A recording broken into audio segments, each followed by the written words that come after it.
appeared on Earth. That was magical. It changed everything. That was a switch from 0 to 1.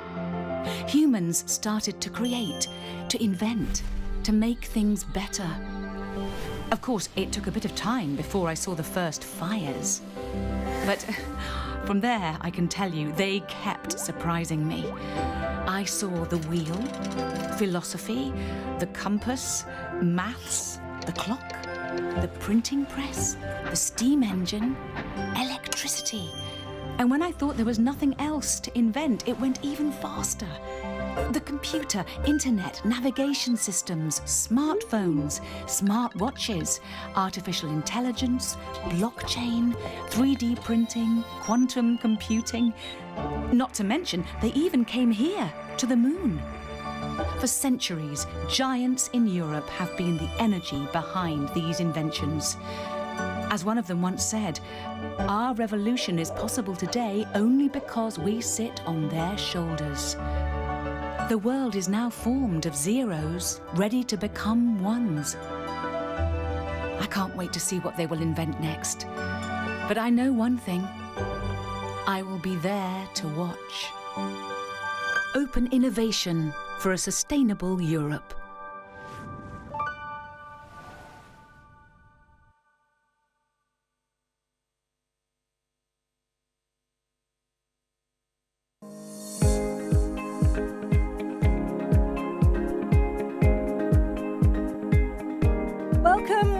Welcome, everybody. It's absolutely great that you're with us today. Also fantastic to see so many of you here with us in the room. Now, I'm Isabel Kumar. I'm your host this afternoon, and it's going to be an afternoon that is not only going to be very informative, it's also going to be very enjoyable. I've had a sneak preview, and I can promise you that. Our theme this year, as you just heard, is Open Innovation for a Sustainable Europe. We're going to focus on how innovators are working together to build a digital Europe and how digital technology can help protect the environment. Now, we've got a really, really impressive list of speakers from across Europe, and we're going to be covering a full range of topics, from innovation, entrepreneurship, to sustainable development.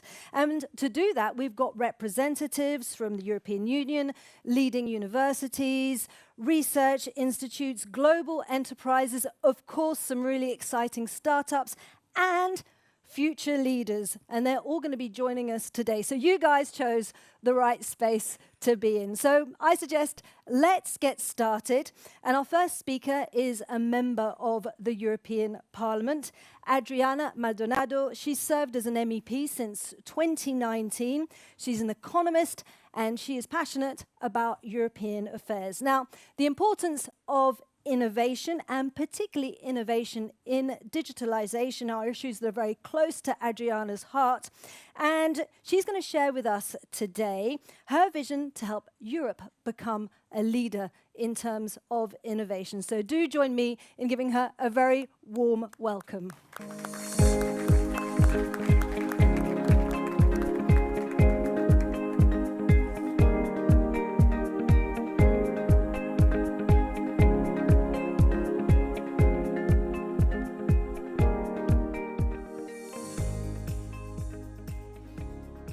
Hello, good afternoon to everyone.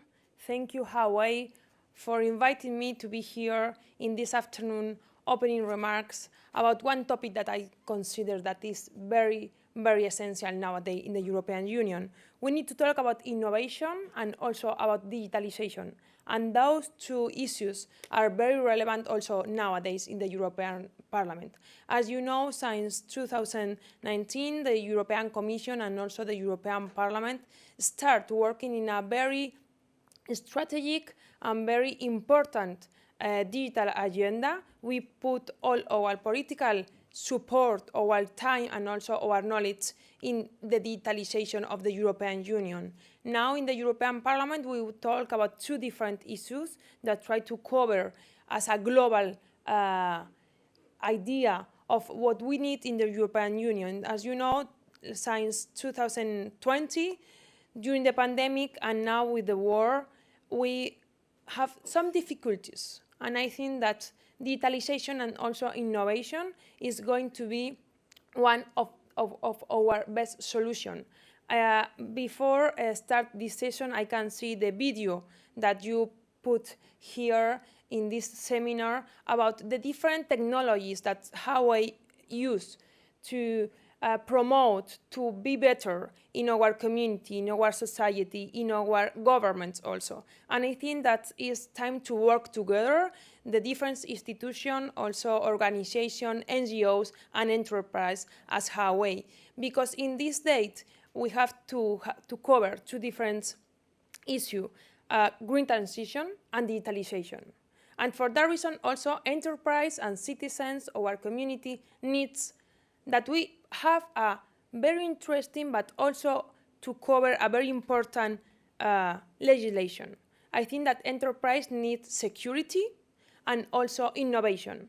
And security also promote this kind of regulation like directive or regulations that promote, as for example, the CHIP Acts, the Path to Digital Decade, the Compass of the Digital Decade of the European Union, those 3 or 4 pillars that I consider that are essential for enterprise. And I only want to headlines 3 or 4 of them. The first one is skills. And I think that all of the people that are here think that not only skills are necessary, we need to also to promote new skills for young people, but we also have to promote all the skills that we need to cover for those people that their work maybe nowadays is not as essential as in the past. So one issue that we need to cover as legislator, as legislative leader, is the skills and also reskills. We need to give to the society and to the enterprise a framework, only that.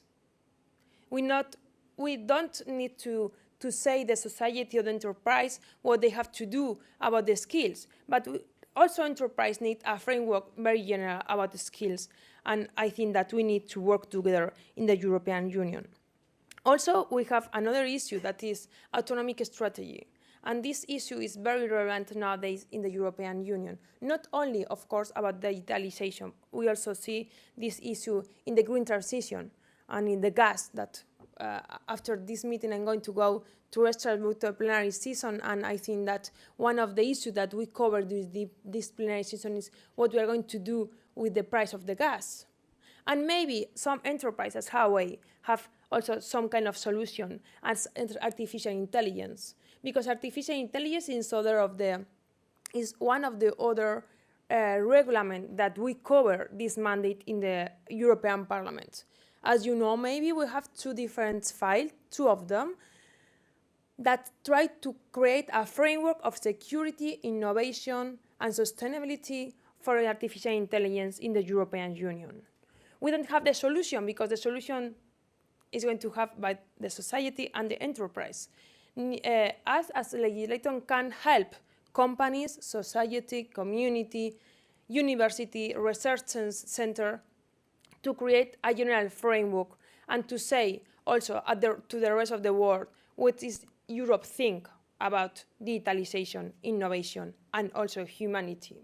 Because another issue that we cover nowadays in the European Union and also in the European Parliament is in relation about the humanity of the digitalization.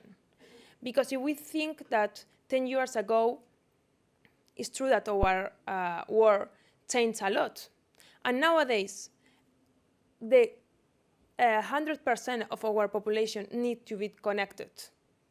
This is inclusion.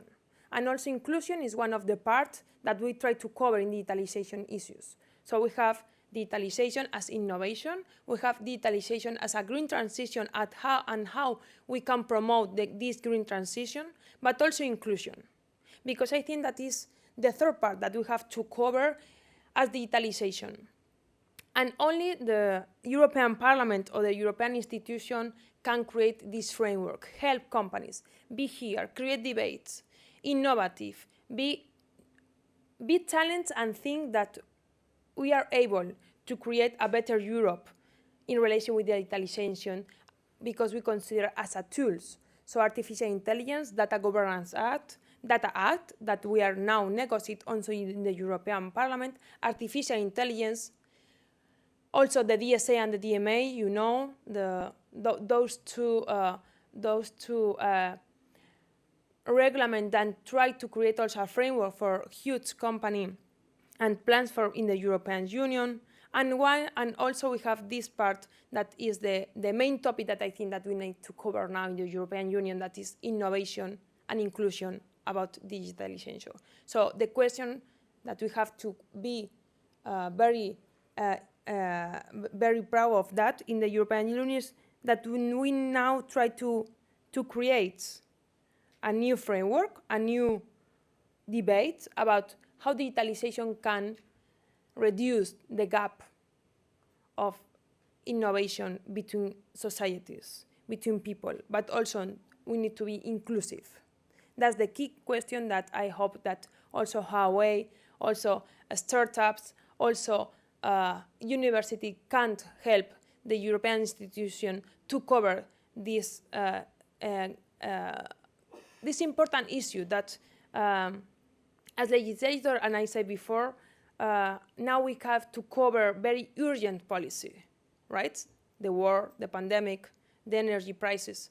But also this kind of issue are also very relevant because they are truncated. They are cover all the different issues that we have as challenge in our society. And also we need to look out of the European Union, and we try to collaborate with other regions in the world. We need to collaborate with other colleagues, with other enterprises, because the European Union alone can't do nothing. So that's the key question. We have to collaborate together. We have to be innovative, and also the European Parliament, from my perspective, must be a very innovative parliament. Because when I come to the European Parliament, I was working in a consultants in Madrid during 6 years before. One of the issues that I saw is that there are a lot of bureaucratic issues. SMEs represent in the European Union the 99% of our economy, and they can't have a lot of access to digitalization. This is also what we have to cover as legislator. And also we need society, enterprise, NGOs, and startups. And also we need to cover how we can help startups for the autonomy strategy of the European Union. That is the question that I think that we can try to cover here today. I congratulate Huawei for this organization. I saw that you have a lot of very interesting solutions with artificial intelligence, with data, in order to create a green European Union. And this is what we need today, work together and be unit. So thank you so much, and I hope you a very good afternoon.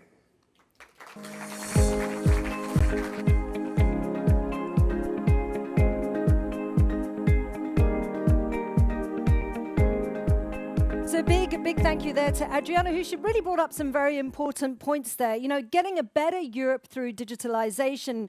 And that means, as we're going to cover today, skills and those new skills, the green transition, digital inclusion, collaboration, and of course, innovation. And collaboration is often one of the key drivers of innovation. And open source solutions are key enablers of that innovation. Be this pioneering frontier technology or really just the digital services we use every day. Now, the Eclipse Foundation is a global community of individuals and organizations, and it's the most important open source foundation in Europe. And as such, it's been contributing to Europe's digital strategy and solutions.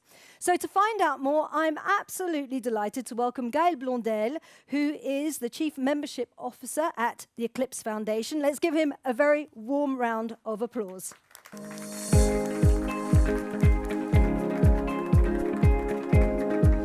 Thank you, Isabel. So, wow, lots of people today. That's nice. That's we are back to real face-to-face event with real people. And if I can get my slides. Good. Thank you. Okay. So, well, thank you for the invitation. And thank you for giving me the opportunity to tell you more about open source, because I think that everybody hear about open source, but I will try to give you our perspective as an organization that is, yes, established in Europe. So we moved in Europe and to become the Eclipse Foundation, AISBL, 2 years from now. And we are an open source organization in Europe that is running a global ecosystem. We are what we call an umbrella open source organization, meaning that we have projects, more than 400 projects in all kinds of topics. And the fact that we are based in Europe, we think that it's really potentially the best place to be able to collaborate with members all over the world. Some of you maybe heard about the Eclipse Foundation or the Eclipse project some years ago. And yes, the Eclipse adventure started almost 20 years ago with the creation of the Eclipse development tools. But 10 years ago, we started to diversify and to work in many domains. So now we are leaders in IoT and Edge. We have a big initiative starting on software-defined vehicle in Europe. We are also the core ecosystem of all the Java ecosystem. And since we moved to Europe, we invest more energy in addressing the big challenges of digital autonomy and all the technologies that Europe needs. I mean, artificial intelligence, cloud, edge-to-cloud continuum, and also operating systems with, for example, a project called Oniro that has been started by Huawei a few years ago now. But first, I would like to spend a few minutes. Maybe I have two parts in my presentation, but the first part is really, what do we mean by open source software? Because I think everybody hear about open source. Everybody is using open source softwares like Firefox, for example. But not everybody knows what it means. And I have just 3 slides to try to summarize that. It started with the definition of free software. So it's in 1984. So the free software movement was started by Richard Stallman at MIT. And free software means free as in the 4 freedoms that you can see on this slide. That's the freedom to run, to study, to redistribute, and to modify software. So that's really simple 4 freedoms, but 4 freedoms that help foster adoption of technologies. And if you think about open source, because we also very often hear the term open source. Okay. That's a term that has been defined 20 years ago as a campaign to promote free software without having to use the term free. So that, because free in English means both zero cost and freedom.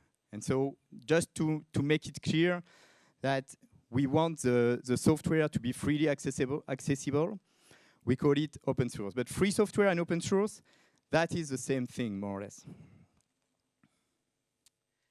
And one important thing to consider is that open source is a flavor of intellectual property management. But that's an interesting one, because that's the one that enables global collaboration.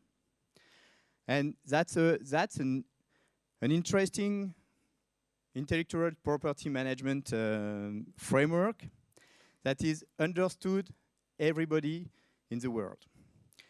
So the point is that when a company publishes open source software, they decide to publish their intellectual property under a specific license. And when a company uses open source software, they decide to use this software under this specific license. So there's a contract. There's a contract between the users and the producers. The magic, again, is that the contract is well understood everywhere, and that the contract is maximum 2 pages long. And that's what makes open source so powerful.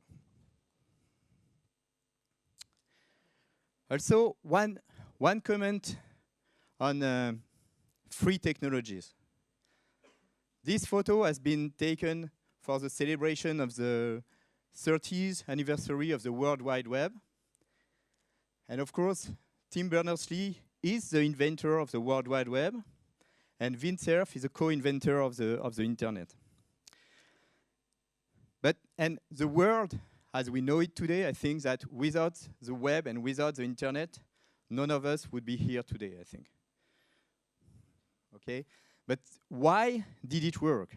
I think that it worked also because TCP/IP was published in the IETF, and the web protocols were published with the World Wide Web Consortium. And so those technologies were very good technologies, but they were free. They were free to be used everywhere to build the entire stack that we know today and that is building up to the metaverse. So open source is mainstream. It represents 80 to 90% of all applications. Every developer, every application now is using open source. It became mainstream also for a reason, is that in the current technologies like cloud, IoT, edge, the unlimited deployment of royalty-free technologies enables the scale and the deployment and collaboration at scale. So royalty-free, and that's what was on the previous slide, is very important here. And also, it's one of the good properties of open source is that it enables permissionless innovation. So innovators can take open source technologies and they get 80% of what they need, and they can build their added value on top of it. They can build their own unique selling point on top of open source technologies. So let's see how open source is the secret sauce for global sustainable ecosystem. First, and I will be fast on that one, there has been a shift in open source in the last 20 years. I started to do open source 20 years ago, and the goal at that time was really to lower the cost of technologies.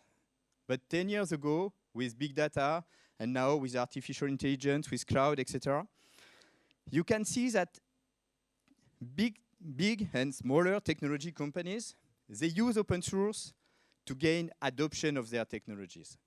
That means that we shifted from an approach of commoditization to an approach of adoption and innovation.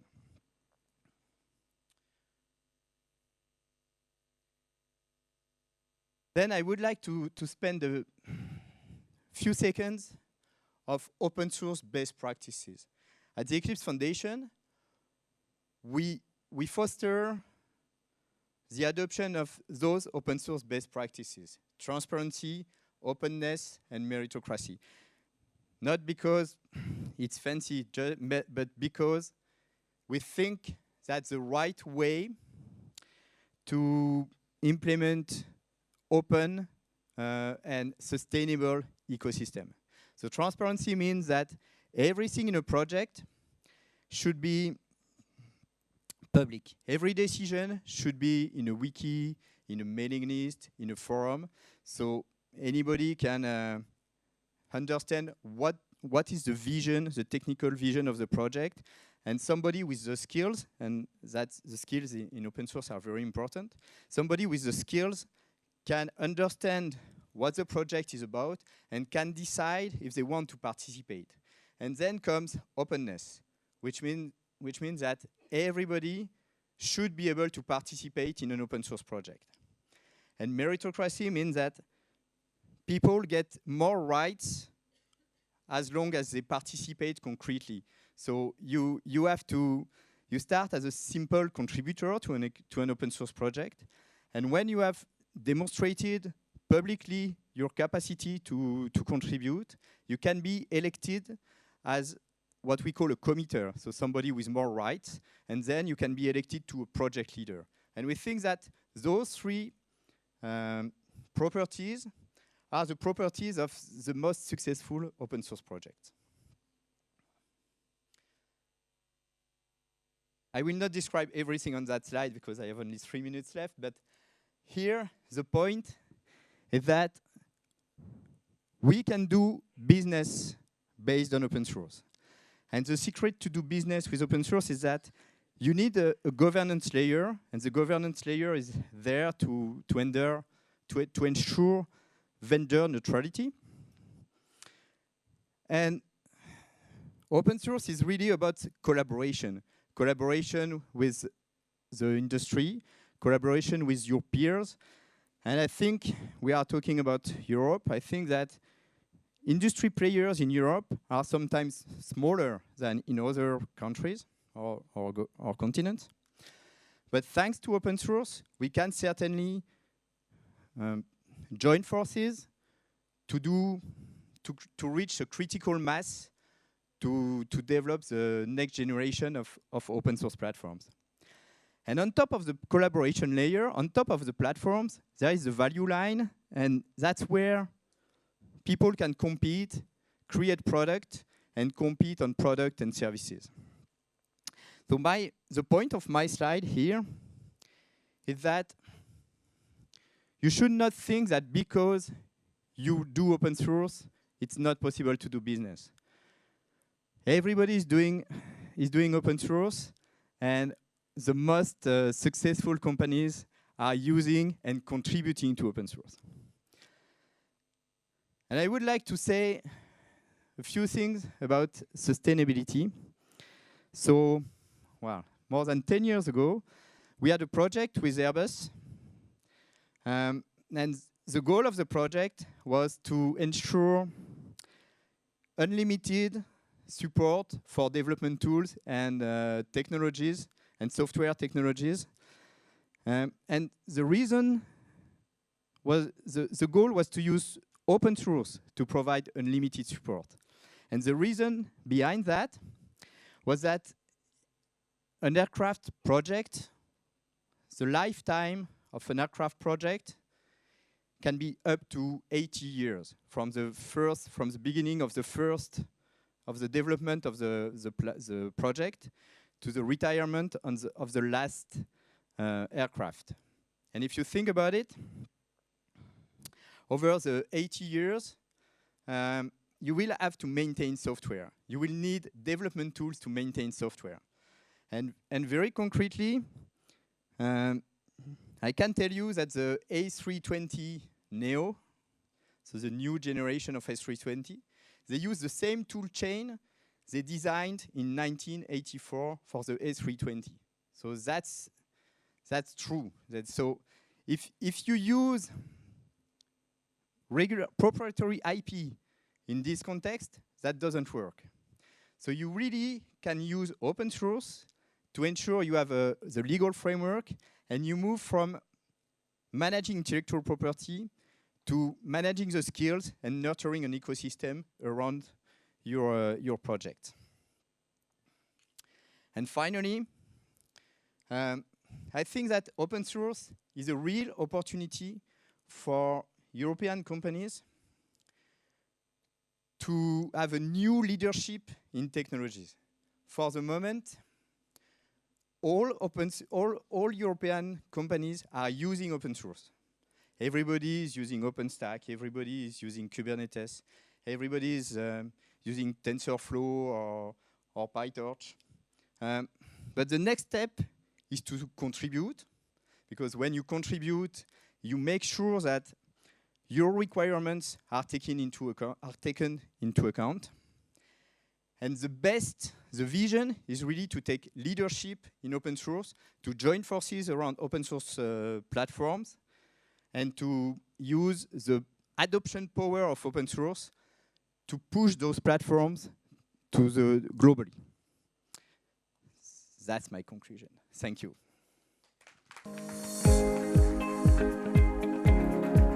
Thanks. Thanks so much to Gael there, explaining us and telling us all about the magic of open source.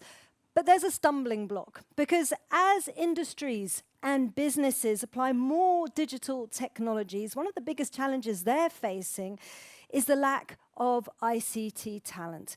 Now, we're going to find out more now about Huawei and how it is engaging in building talent, research and development ecosystems to help meet that shortfall.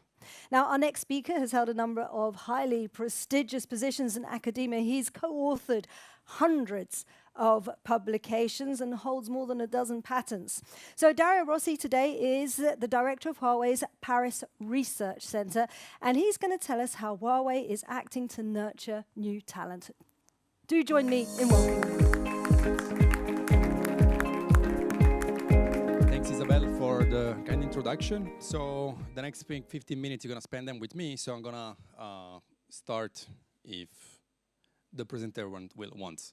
So as the introduction was already quite dense, I'm not going to spend time on this slide. I'm just going to point you to the fact that indeed some of the universities that were mentioned later, so that were mentioned earlier, the one that I worked in, for instance, Telecom Paritech and École Polytechnique, I've been here for 15 years. I've been 15 years in the university, and the last 4 years I moved to Huawei. They're going to come later because they're going to be an important part of the picture about open source science and innovation. So innovation which relates more to business. Before going to innovation in Europe, let us look at a very broad picture on innovation at a global scale. So one figure that I really want you to point out is that since I joined Huawei, I was very happy that we invest a lot in research. 15% of our revenue is invested yearly. And even in the tough time, we mentioned it before, we had pandemic, we have a war. In these moments, still Huawei is investing really heavily. So our investment last year increased to 22%. And this makes me really proud because it means that the work we do in the lab is really valuable for keeping us in business also for the next decade. So given that we invest a lot, we also see that through, for instance, other indicators like we are one of the top players in terms of investment in EU. We are one of the top players in the ICT. We are one of the top players in terms of creation, so business in terms of patents, for instance. But also, the earlier talk mentioned about open source. We are contributing also to standards. Standards were mentioned, for instance, ITF and World Wide Consortium. We're also active in 5G and IEEE. And so we have a very active contribution to standards which are very open, very important for open innovation. So if that is the global picture on Huawei globally, and we want to focus in Europe, we are quite a heavy, there's not only me, there's 15,000 people more in Europe. And if you look at a profile like mine, we are about 3,000 researchers in what we call European Research Institute. This is a federation of roughly 27 research centers. Paris is one of the biggest one, so we're going to see that later in a while. But there are not only the people that work in Huawei. So we work with a lot of friends that are either in other research facilities or in universities. You see there the number are pretty impressive. So we have a lot of ongoing collaboration with different brilliant people in different campuses. And we're going to delve to that later a bit. Let's look at now Huawei in France. Huawei R&D in France consists of mainly 5 research centers. 3, they are in the Paris area. So there's aesthetic R&D, which is working on latest trends and colors and customer devices, which is in Invalides. Lagrange Center, which is close to Matignon, is a new research center which is working on advanced maths. So nothing that is going to come later next year in the product, but it's more futuristic. So 10 years from now, for instance. Then we have the Paris Research Center, which is located in Boulogne. So it's the one that is on the Seine River. Some of you may come from there. Where my lab is located, as well as other labs on wireless and optical, for instance.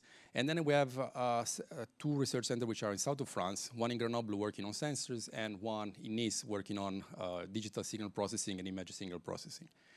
If we now take the average, so how does the composition of the research center looks like? Remember that there are roughly 3,000 people, 300 of them, they're working in France. And if you look into it, well, 3/4 of them are doctors. Doctors mean they have a PhD, so they've been trained for a number of years after their degree. And if you look at a little bit closer, those who haven't a PhD, it's just because they don't have a PhD yet. So this is, for instance, the Master of Science. We had a number of interns from École Polytechnique that did the master working with us on some cool topics. We have interns, we have also PhD students. So those who haven't PhD is just like I said, they haven't yet. So we're gonna have a very high level of skills around in the lab. In terms of nationalities now, so if you look into it, what we call local employees, actually they're kind of global employees because they come from 30 nationalities, of course, from France, but not only. So we have a fairly large chunk of nationalities that are well represented, and we have very low number of people that helps us maintaining the relationship with HQ, with headquarters, so the expatriate in the lab. So that's how the composition of the lab look like. And we were talking about science and innovation. So here in this slide, I'm trying to put the two concepts with a single keyword. The keyword is quality. So we push for scientific excellence. So here you see the number of awards that the research center get in France already before I joined. And we get consistently number of distinctions from the academic community for the quality of the work we do. Not only that, we also have innovation achievements because the part of thing that we do, we are able to do both open science, but also able to sustain a business. And we, for instance, a couple of things that are mentioned there are the Polar Codes, for which we have top experts worldwide that are working in Paris Research Center that was instrumental in the pushing the Polar Code to the 5G control channel. And another achievement from the Paris Research, so from the Research Center in France, comes from Nice, where was developed the first ISP that then later on was developed in all the Kirin platform and so in all Huawei mobile phones. We mentioned early skills, so a lot of people talk about skills, talents, students.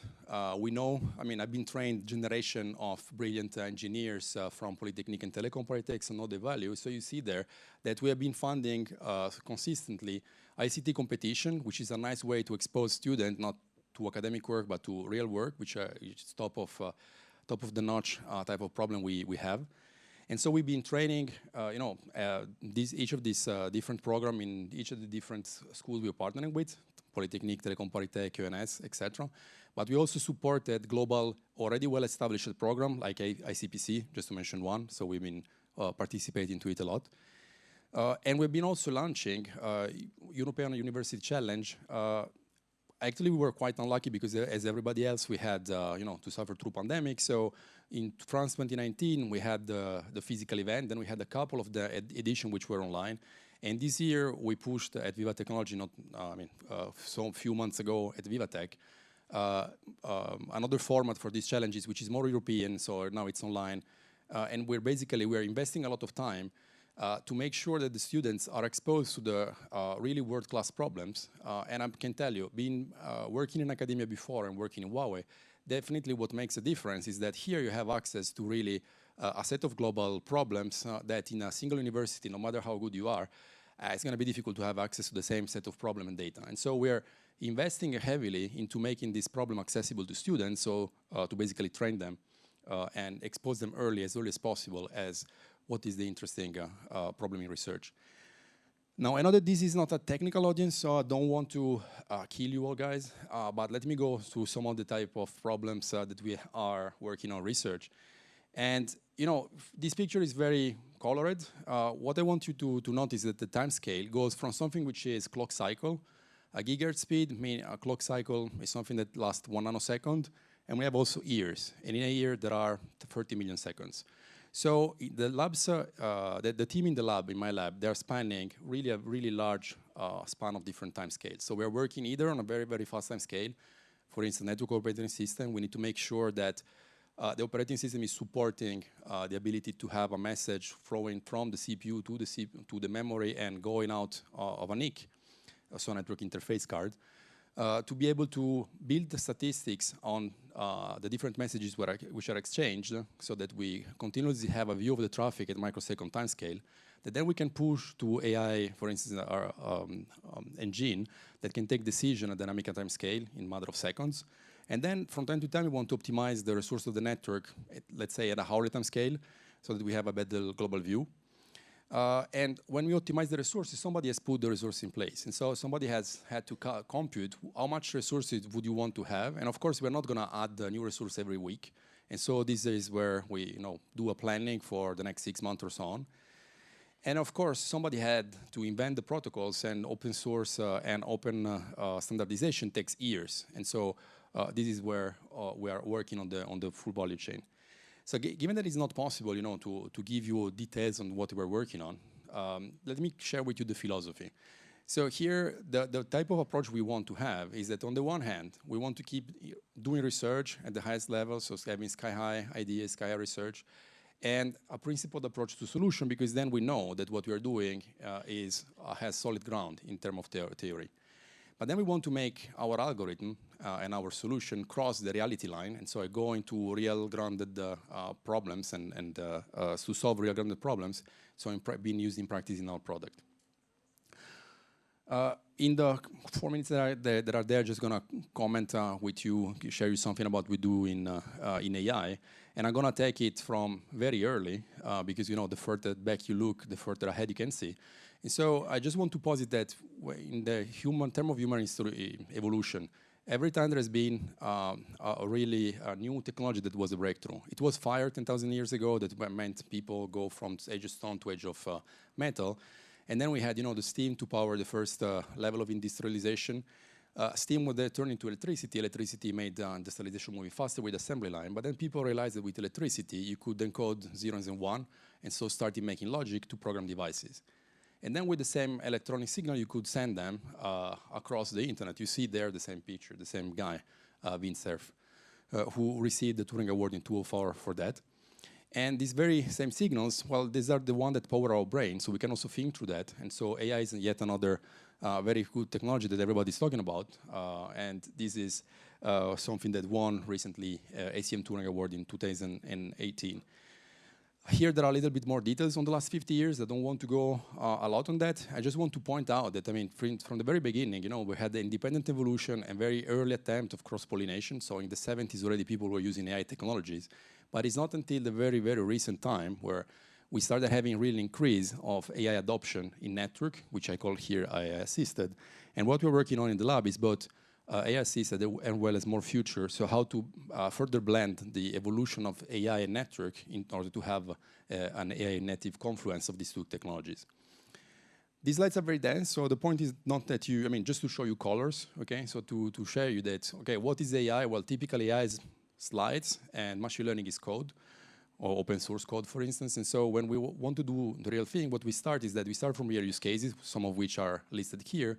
These use cases can be traced back to some real technologies, like the 3 branches of machine learning that are illustrated here, so supervised, unsupervised, and reinforcement learning. Of course, to solve these use cases, you need to have a number of skill sets. Some of the methods are already existing, so you can go and grab out there, but many of them are not, so they need also to have adaptation. This is also part of what we are working in the lab, so to make this method better and really working out of the field. And of course, we contribute, like we said, with innovation. So innovation is inward looking, so to make our product better, but we also contribute to the ecosystem by making our research publicly accessible. So here I'm listing a set of recent flagship publication. I'm only listing rank A+ publication. You see also that there's a pack, and the pack indicates that we are sharing data, so we know the value of the code, but also the value of the data, as I was saying before. Most of the data-driven problems are not really interesting unless you have data to fuel them with, and so we are doing our part in order to share back this to the community. So with that, in the 1 minute that remains, I just want to really bring you 4 keywords that resonate a lot with what the people have said before about what is the vision and what are the technologies we are working for 2030. So on the one hand is explainability. So any sufficiently advanced technologies, is undistinguishable from magic. So why should people trust our AI algorithm? Well, they need to have an understanding of it. And so this is what we are working on, in part, on explainability. Second part is that people mentioned lack of skills. So we don't have the skills to empower people to use our product, so they will need to use it without touching it too much. And so over there, we are working to make this technique more automated and more easily usable to automatically manage the model maintenance, because one model is going to need to evolve during its whole life. There's one part which is the infrastructural complexity. This is very, very close to networks, so I'm not going to bother you with that, but it makes the picture much more complex, let's say, to cloud native AI. And then finally, we need to be aware that indeed the energy price is a cost. You know that because the cost has been multiplied by 100 right now. So sustainability is very important. In this case, we're also working on what is called green AI to make our algorithm better. So with that, my time is over. So I hope you enjoyed and keep enjoying the rest of the show. Thank you very much.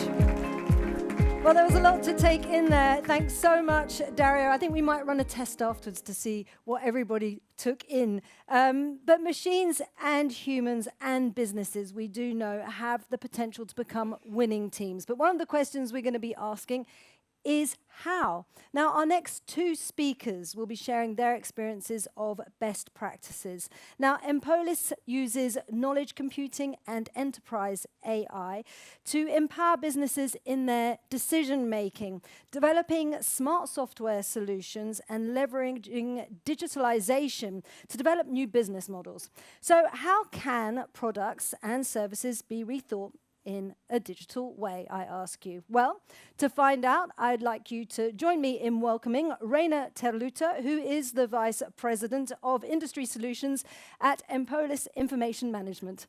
Hi there.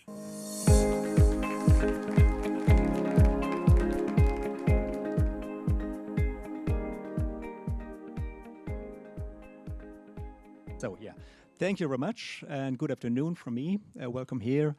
And well, thank you for your time attending to my speech the next quarter of an hour. But I hope I can give you some inspiration for your business, how to improve your business, and then you have a payoff for this quarter of an hour. So let me start with some statistics, and in this case, the fact that 40% of the German local industrial companies active in foreign markets, they believe that in 5 years, their competitors from the foreign markets will take over the innovation leadership in their specific business field. So what does it mean for me? Because I've got my own research and development department, I've got my own engineering department, and they are doing a great job. But also the ones of my competitors do. So what can I do to keep my strong position? And well, the answer from my point of view is known, and it's known to the most companies also. But nevertheless, most of them, they do not follow consequently what to do with it. I guess all of you know the quote from Malte Spitz, who's proclaiming that data is the oil of the 21st century. And I guess all of you will know this saying from Rockefeller, who recommends to give the lamp for free and to sell then afterwards the oil. But the lamp has not been the driver of the industrialization in the 20th century. It has been the combustion engine, which revealed the power of the oil and which disrupted several industries. And therefore the question should be, what will be the combustion engine of the 21st century, which will reveal the power of the data? And from my point of view, the answer is clear. And I guess you have heard it a lot of times today. It will be artificial intelligence who will reveal the power of data. Because no human being alone would be able to evaluate all the data which is available outside there. So, and the next question is, how then do we win the race for the future? Because what are the chances of the future? Which are the threats of the future? And which new business models can threaten my comfortable situation? I've built up a company with efforts and good ideas over the years. And now it is threatened by young entrepreneurs who are aiming on my customers, my revenues, and my profits. Which taxi driving company would have foreseen Uber? Which hotel manager has foreseen Airbnb? and which local dealer has foreseen Amazon. And the solution is service, because when people do not come back to a company to buy there again, in 70%, according to a McKinsey study, the reason is poor service. And make this clear to you, not the poor product quality, but poor service quality. I recently read a chat under a YouTube video where someone complained that the YouTuber is using Amazon affiliate links instead of linking to local or smaller companies instead of Amazon. And then the YouTuber answered, well, it's not only for the affiliate fees I can gain, but it is more because if I would link to a local dealer, then you would have to 5 days for your goods and you have to pay €5 for the delivery. When I link to Amazon, you can get the goods within 1 or 2 days and you don't have to pay for it when you're an Amazon customer. And furthermore, Amazon is almost, let's say, available worldwide. So, servitization is a solution. Think about everything which makes your customer happy and successful, and then make a service out of it. We've encountered so far the Service 1.0 era, where just maintenance contracts were offered, and when you had an issue with a product, then a maintenance was done, a technician came out and did a repair to the system. In the Service 2.0 era, which is more or less the time we are now in, professional services has been added in terms of help desks where you can place a call and ask a professional for solving an issue. Where you already know what your company has on knowledge, and you have to have systems in place to give your call center agents the knowledge they need to answer the questions. But what we are now in is this next step, Service 3.0, where you do not sell products anymore, but the results of them. You don't sell the car, but mobility. You don't sell let's say, laptop, but the time the workers are working on that. And this, at the next step, will be interconnected with other services. Let's think about services as a weather forecast, because you might have a machinery which is very energy intense and connected to the weather forecast, and then let it do the jobs which are less energy intense in the times that current has to be bought. And when the plant own solar panels or windmills can produce energy, then do the more energy intense jobs. And this is the Service 4.0 integration then, and it will become more and more relevant to have the right knowledge and the right data. So, regarding the time, I will switch that slide. For sure, you're not Amazon. You maybe are a leader of a small or a medium company, or you're a service manager of a larger company. What can I do to reach servitization? And the good news is that in the market of digitization, which is relevant for servitization, we've got a strong globalization.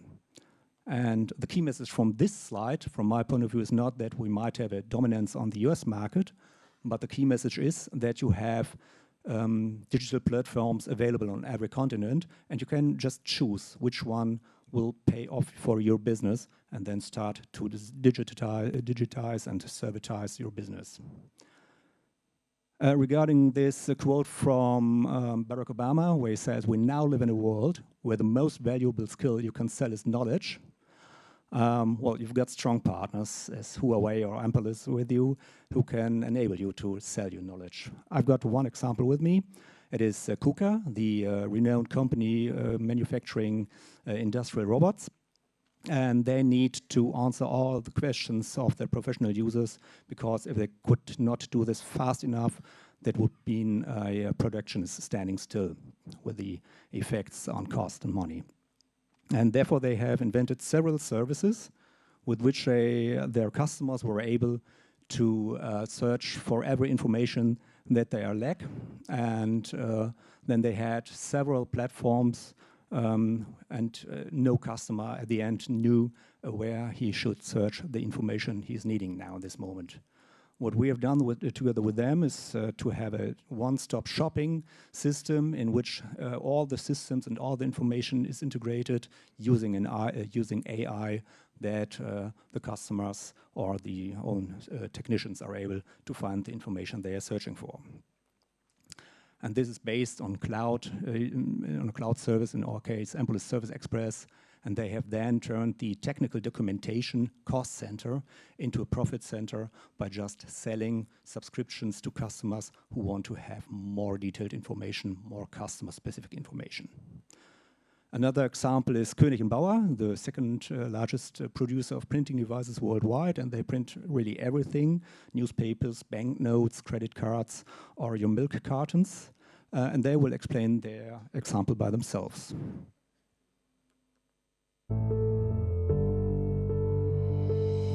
Service by Koenig & Bauer for profitable printing. In the printing industry, availability is paramount. You need to know you can rely on your hardware. That's why at Koenig & Bauer, we support our customers with fast and professional service. With a team of more than 600 highly trained experts, we're there when you need us 24/7, either on site or on the phone, and we can solve 80% of the service requests remotely to save you precious time. When you need urgent help, just use the press call feature. This sends all relevant data to our service team automatically, so you don't have to make an extra call. One of our technicians will contact you shortly to offer you a solution. With visual press support and your mobile device, you can communicate with us via video without any information barrier. If you need replacement parts, we'll ship them to you within 24 hours in nearly all cases. You can order whatever you need, whenever you need it, from our web shop. Of course, during normal operation, your machine is optimized for top performance because we take a proactive approach to service. Using the data from your machine, our service notifications let you know when maintenance is required, so you never miss an appointment and can focus on production. That same data source powers our predictive maintenance program, which identifies unwanted trends and patterns. Avoiding issues before they lead to problems saves you time and money. And to make sure your machine is always in good health, we monitor its data and send you regular performance reports. Koenig & Bauer keeps your printing profitable, now and always.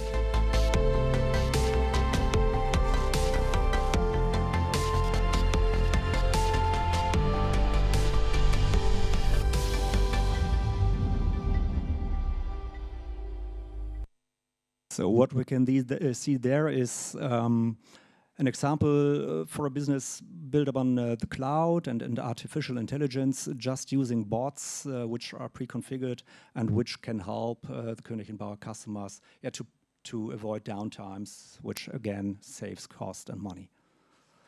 And the message is, well, we've got the cloud and we've got cloud-based software as a service solutions. And all of them, they are immediately available. And you've got strong partners as Huawei or Ampolis who can help you in digitizing and servitize your business. And one more relevant message from my point of view is that it is not relevant if you are a big or a small company.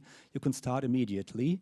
It is no matter if you're a large company like BMW is, who are helping to produce their honest manuals, or you're maybe a medium-sized company, such as Homag, which is a German woodworking machinery manufacturer, who are working with the same system.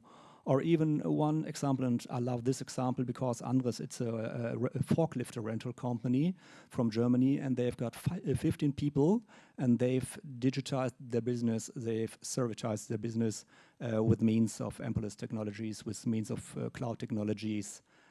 And finally, when you need a new unique selling point, well, think about your best service in your business, and we can empower this with cloud technologies and with software as a service. And I'm here on a booth, so I would like to discuss with you if you're interested in getting your services better done in the future. Thank you very much.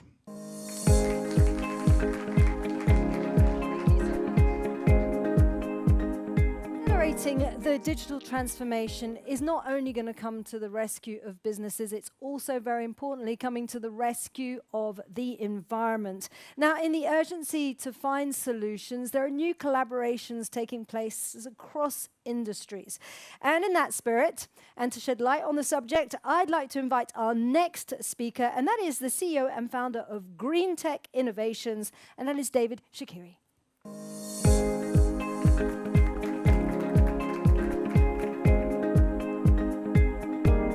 Thank you very much. I just would like to introduce the digital challenge organized every year by Huawei, which offer to startup qualified like us to have opportunity to share and to promote sustainability. And I would like to share one dream we had 7 years ago. This dream was if light could produce energy. Imagine, catch this thing, you know, in your mind and follow me. If street lighting, 9 million units in France, 90 million in Europe, and more than 320 in the world, could produce energy, it could be an amazing infrastructure and a potential of green energy in smart city. If all the street lighting could be autonomous, it could remove the electricity bills completely. And if we go further and provide more energy than the light could consume, it could represent an amazing potential of green energy for smart city to be more responsible. Autonomous street lighting, which could be connected. If street lighting could provide more energy than it consumes, it will represent a surplus of energy. This energy, in one way, could be re-injecting into the grid and be a new revenue for cities. Have in mind, traditionally, street lighting is synonymous of huge costs for cities and town hall. And it could be a new revenue with a new solution to not have switch off, to save money, and to reduce strongly CO2 emissions. In another way, the surplus of energy could be delivered to some other IoT, like security camera, environment sensors, air quality sensors, pollution sensors, dynamic screen, and so more other function, which need smart city and human.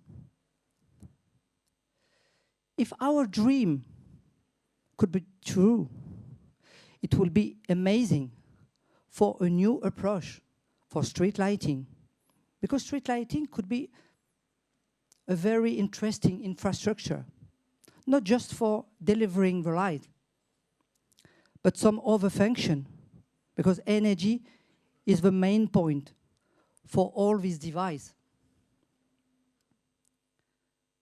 Green Tech Innovations has done it 2 years ago. We have provided in the top of the luminaire high-level solar cells, which could produce 22% more than the other solutions, solar cells. In the top of the head, we embedded lithium battery, actually, but we are ongoing to optimize it for sustainability, of course. And this battery is providing enough energy for LED, of course, for the light function, but for some other function which need smart city. We talk about security, of course. It could generate more energy consumption about it. But our company has qualified every component we integrate into the top of the head of this new luminaire, named Solar Relight.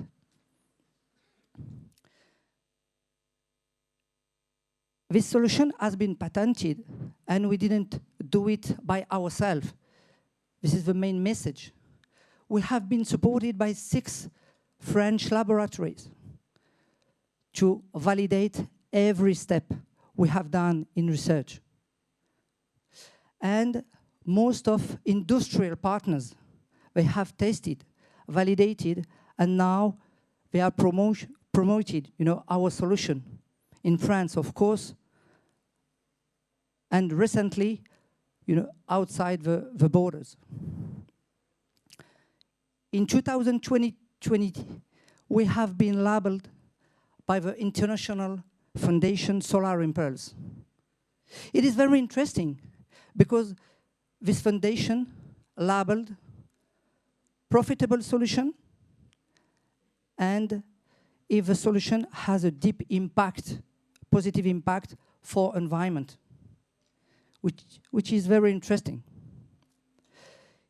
It means that we can do business and be profitable and generate a better adding value for sustainability. We have deployed recently, 1 year ago, and we are ongoing for different cities, small, middle, and big one. And you could imagine all this street lighting, this new street lighting, embedded a lot of IoT, new device, and we need to manage it by AI, artificial intelligence, which is very amazing too, because we need to calculate how many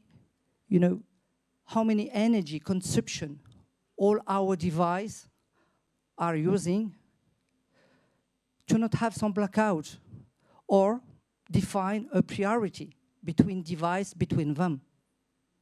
And our artificial intelligence is managing cleverly every device with profile of energy consumption and the level of energy stored in our battery.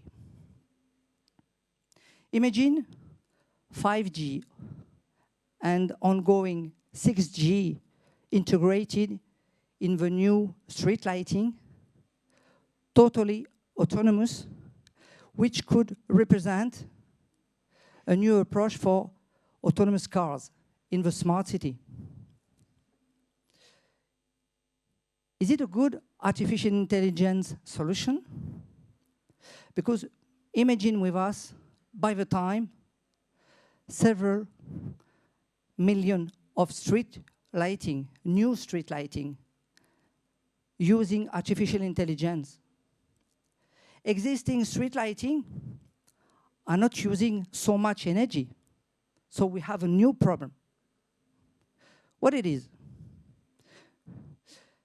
Every street lighting has been deployed. Imagine more than 20 or 30 million all over the world.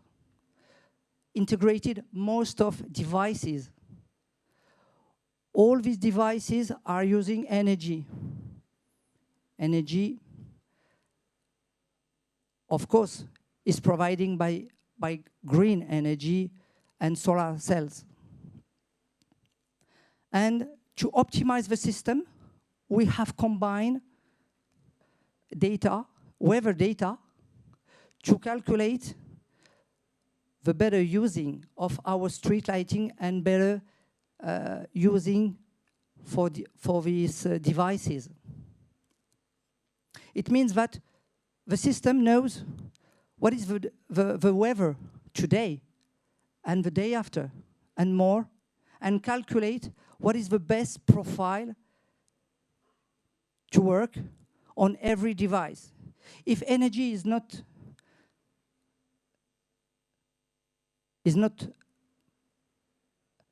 present, the system will calculate to switch off some device and to let the priority on some main device, like the light, of course. It means that these predictions are very important to have the green energy working, of course, with solar cells. And our solution has been tested in the east of France and in the north of France. Of course, this is not some sunny place. Otherwise, it could be not a challenge for us.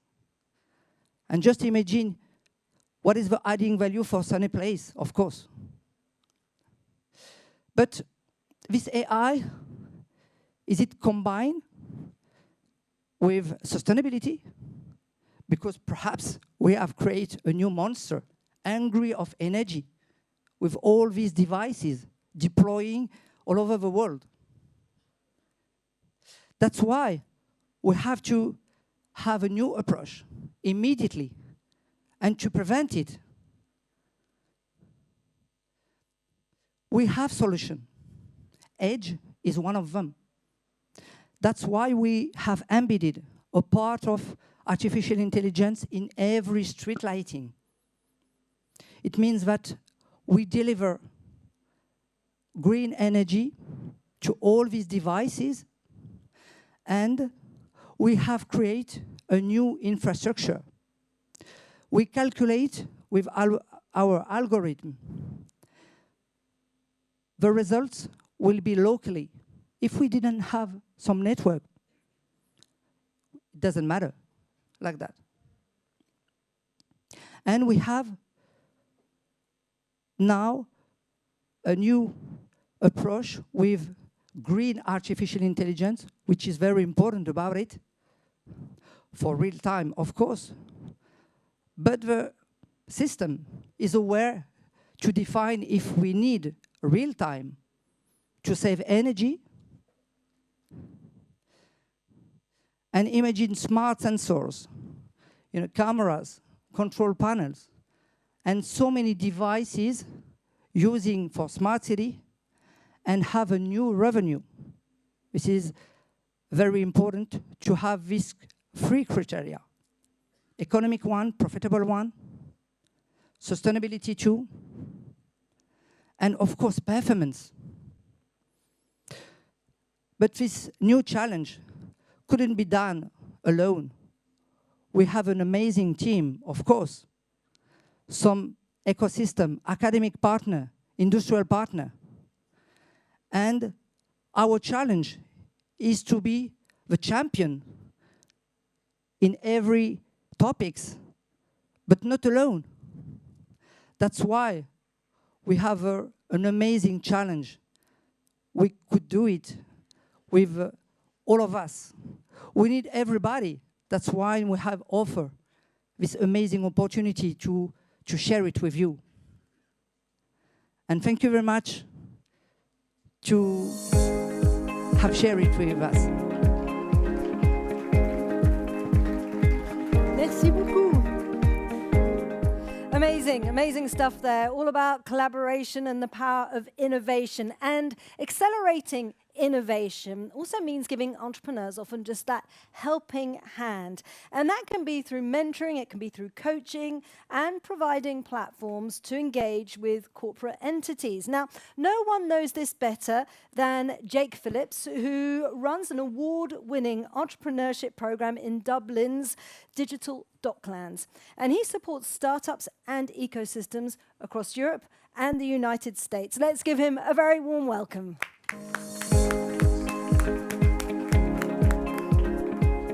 Thank you, Isabel. Just before I begin, I would just like to see a bit of hands here. Who here knows the person that they're sitting next to? Just a bit of hands here. Okay, maybe 30%. Those of you with your hands down, we're going to come back to you at the end. Just as I begin, my name is Jake Phillips. As Isabel said, I'm the Ecosystem Development Director at Dogpatch Labs. We're also responsible for running the IndyRC, which is Ireland's national accelerator. Those of you who might not be familiar with Dogpatch might be hearing about us for the first time. Just to give you a flavor, our mission is really to accelerate the innovation and startup ecosystem across the island of Ireland. We're Ireland's most active startup hub. You have some figures up here. And we're running initiatives across a multitude of partners and different people across the island as well as internationally. We're surrounded by an incredible ecosystem locally in Dublin by some of the leading tech brands, as well as finance and leading research institutions in Ireland. So we really benefit from this vibrant ecosystem in our own backyard. We're internationally recognized by some of the world's most decorated figureheads who are coming to engage and understand how they can bring back some of the learnings that we've developed into their own local ecosystems. Now, what I'd like to talk to you about next, Europe is really at an inflection point. It was a landmark year for our entire continent in 2021. Now, at the end of that year, a report was published by Atomico, which talked about the state of European tech, right? And John Collison, who's an Irish entrepreneur, one of the co-founders of Stripe, he said about 5 years ago, you could fit all of the unicorns around a dinner table from Europe. Now, you'd need an auditorium of more than 321 seats, right? And you'd hear a completely different story from the likes of Revolut, from the likes of N26, Spotify, Lilium, really about what's possible. And what's even more fascinating is that more than 100 of those 300 were created in just the last year alone. There's been this meteoric rise to more than 100 billion in capital invested, 10 times where we were in 2015, and 3 times where we were just last year alone. It's been a record-breaking year. And for the first time ever, Europe has more unicorns than China. This is an exciting time to be a European entrepreneur investor, and it's clear that we're at this inflection point, as I mentioned. It took decades to reach 1 trillion in value, but in the last 2 years alone, that's increased to more than 3 trillion. This is a culmination of many years of groundwork, often government-led, which is now paying off, but Europe is still early on our total journey. We've developed this wheel framework, which we use to analyze our own ecosystem. It's divided into 12 segments, including hubs, mentors, investors, programs, and we use these to analyze how are we performing across each of these different segments, because the truth is startups cannot succeed alone. They're going to need support from one of these segments at some stage along their journey. And I don't have time to go into each of these in detail, but 3 of these that I consistently hear people coming and asking questions about, I'm going to spend a little bit of time on. First, of course, is startups. As I mentioned, and particularly relevant example given our location, in 2017, just 3 months into his presidency, Macron vowed to make France a startup nation.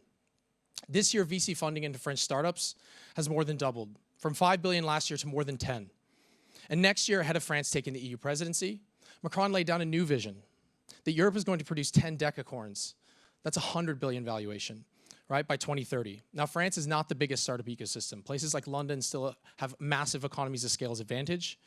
But what it is a story of is strong leadership, a clear economic vision, and a tangible goal, with a deadline consistent to follow through, and tuning the economic and fiscal policies to be highly competitive on a global economic scale. Next, something I'm consistently asked by visiting delegations is around how do I develop our own regional economic ecosystem outside of the capital cities? How do we make sure that everyone across the nation is connected? Now, an example in Ireland here, we've created a national network of locally embedded hubs. These communities can access the expertise, the resources, and tap into a globally connected ecosystem via Dogpatch. Each has its own unique cluster of expertise. Galway, for example, on the West Coast, is one of the top 3 medtech ecosystems anywhere in the world. The network is also set up as a hub and spoke model, right? So each hub acts as the main connection point into their own local region, then further developing their own capabilities and regional expertise around them. Lastly will be policy. Ireland has 3 main policy gaps that we're really trying to address around share option schemes to retain and recruit the best talent into our companies, investor reliefs, and CGT capital gains tax reliefs, right? So an Index Ventures report put us about 13th in terms of startup-friendly policy, where places like Estonia are consistently listed at the top. So really supporting this from a policy perspective is really an important driver of how these companies are going to be able to grow. By contrast, in terms of foreign direct investment, we probably have the #1 ecosystem for that in Ireland. So what we've seen is a move towards these independent policy organizations. We have one that was spun out of Dogpatch called Scale Ireland. And really what their role is to be that representative voice for entrepreneurs on behalf of them to government, to unify those conversations into one single touch point and help advance the agenda to allow more startups, more innovation across the ecosystem to happen in a collaborative way. Now, again, I saw some of our presenters earlier talking about this. It's not a biggest wins game. For us, ecosystems are about being the most connected. And this is happening all over the world, not just Ireland, right? We can look at places like Tel Aviv, right? Israel, startup nation, a country about the size of Ireland, but has more companies in the NASDAQ than all of Europe combined, right? Places like Austin, Texas, actually, where I'm even from, is now the fastest growing ecosystem in the US, with places like Tesla, SpaceX, HP, Dell, Apple, and others now making it their home for innovation. But there's one particular this innovation ecosystem I want to focus on today, and that's sustainability. We are living through turbulent times. I've heard a number of the speakers today speak about the energy crisis, and we are in the middle of one. The climate crisis should have been enough to spur Europe into action, but it wasn't. Now Europe faces a possible future without abundant gas. We simply don't have a choice anymore. We need to harness renewable energy, and we need to do it fast. And this represents a great opportunity, not just for the health of the planet, but also for entrepreneurs and innovative businesses as well. However, you can see from this graph, although overall spending on sustainability is increasing dramatically, Europe is still lagging behind the US and China when it comes to investment in sustainability, and this needs to change. As Europeans, we need to lead the way. We harness the power of our ecosystems, but we need to stop thinking locally. Too often we talk about the Berlin ecosystem, the Paris ecosystem, or the ecosystem in Stockholm, and we're guilty of this in Ireland as well. But if we're gonna solve this particular crisis, we need to talk about one unified European ecosystem. Why? Because it's very difficult for an individual country to solve this problem alone. Let me give you an example. Back to Ireland, we have wind. We have a lot of wind. We've got the best wind in Europe off of our western shore. In fact, about 28 gigawatts of planned offshore wind and enough capacity in the Atlantic alone for up to 80. That's more than 3 times the total output of the Three Gorges Dam in China and 2.5 times the average demand of the entire UK. It's clearly far more than Ireland can use. So what does that mean? Sometimes the wind just simply doesn't blow. And when it doesn't, we need to access other sources of energy, like nuclear power from France, solar from Spain. These are the fundamental building blocks of a green European grid. So you can see collaboration is an absolute necessity. We just simply don't have a choice. But this is a huge undertaking and a massive opportunity. We're going to need new control software for managing this grid. We're going to need wind turbines that are cheap and efficient and easily recyclable. We're going to need data centers that can shift their processing load based on the availability of that renewable energy. We're going to need to create a European-wide hydrogen economy. In fact, the startups and our innovation partners are working on these very problems in our own backyard. And so is Sweden, and so is Denmark, and France, and the rest of Europe. The reality is that there's likely a lot of duplication that's happening. Learnings are not being shared, and we're certainly not thinking in a really integrated way. We can move faster if we collaborate. As I mentioned, this is a massive, massive opportunity if we can grasp it. So I come back to this point. The theme of this event is open innovation. So let's start here. I'm an ecosystem builder, and it's time we really started talking seriously about the European innovation ecosystem. And so again, to the innovators in this room, to those of you who did not raise your hand there at the start of my talk, this is my challenge to you. Please come find me. Speak to the people who are sitting next to you and the people who are here for the next 2 days. Let's start making those connections, and let's build a new integrated European ecosystem. Let's share our contacts, our knowledge, our projects, and really understand how we can take this huge leap forward over the next number of years. Thank you so much. I hope you enjoy the rest of today.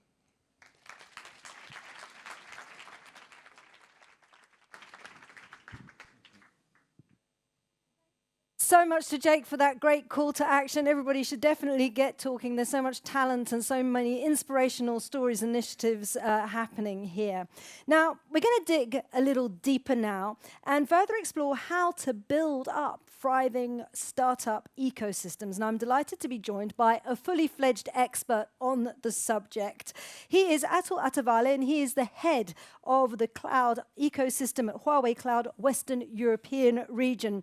And he's got some exciting announcements to make, not only about Huawei's plans to work with local startups, but also with developers. So let's listen in.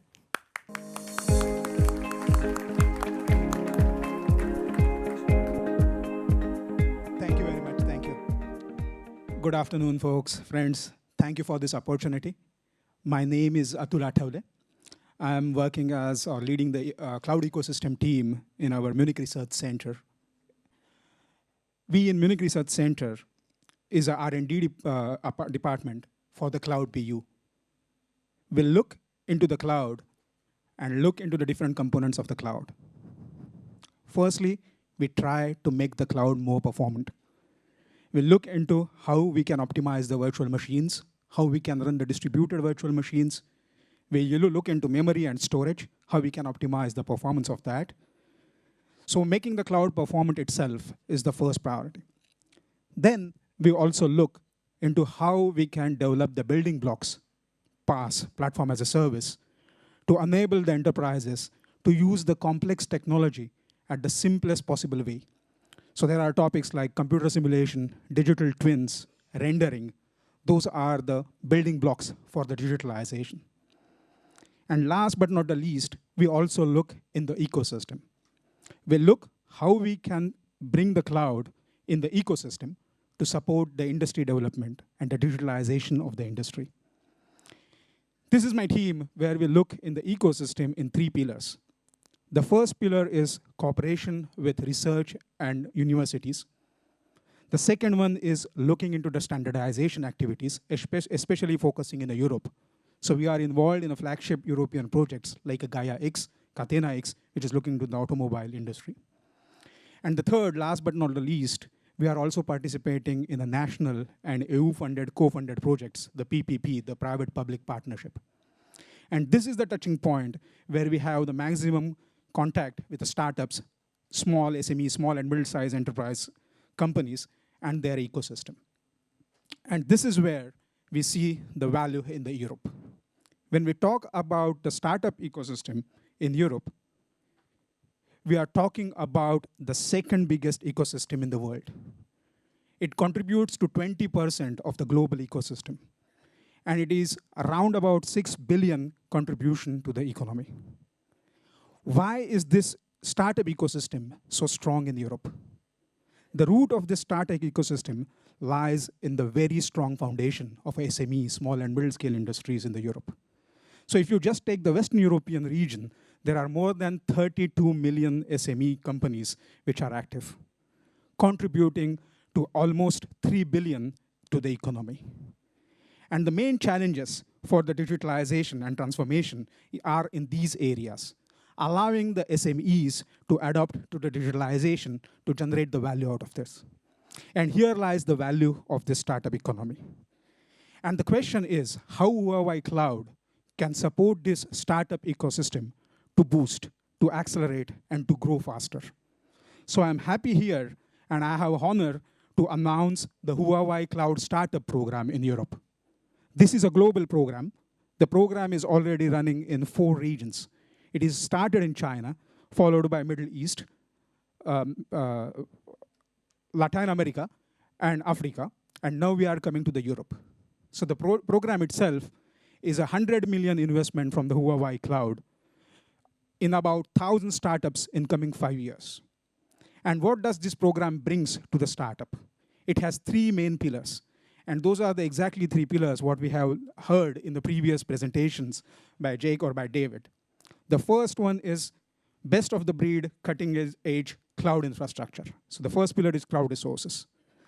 The second pillar is technical support. That is the cloud adoption support required in different companies and different enterprises to bring their workloads and digitalization to the cloud. And the last but not least is go-to-market support or the ecosystem development. What it exactly means in the details, we will go in the slides very quickly.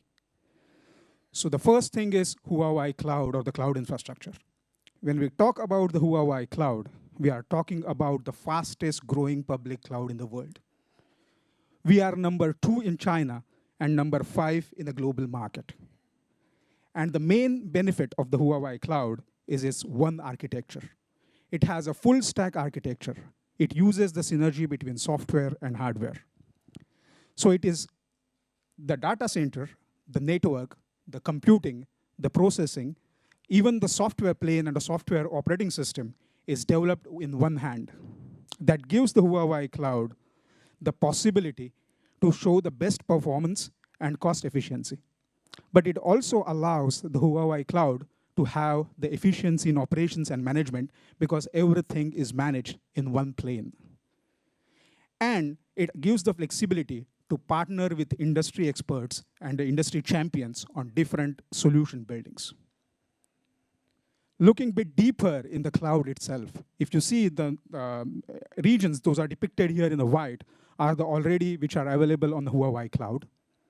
The blue ones are the ones that are operated with the partner clouds. And the yellow ones, the 3 in Europe, will be launched this year and will be available for the partners. What does it mean for the startup or the startup ecosystem? The moment the startup starts using the cloud or Huawei cloud, they can access over 1,000 global service partners for integration of their projects.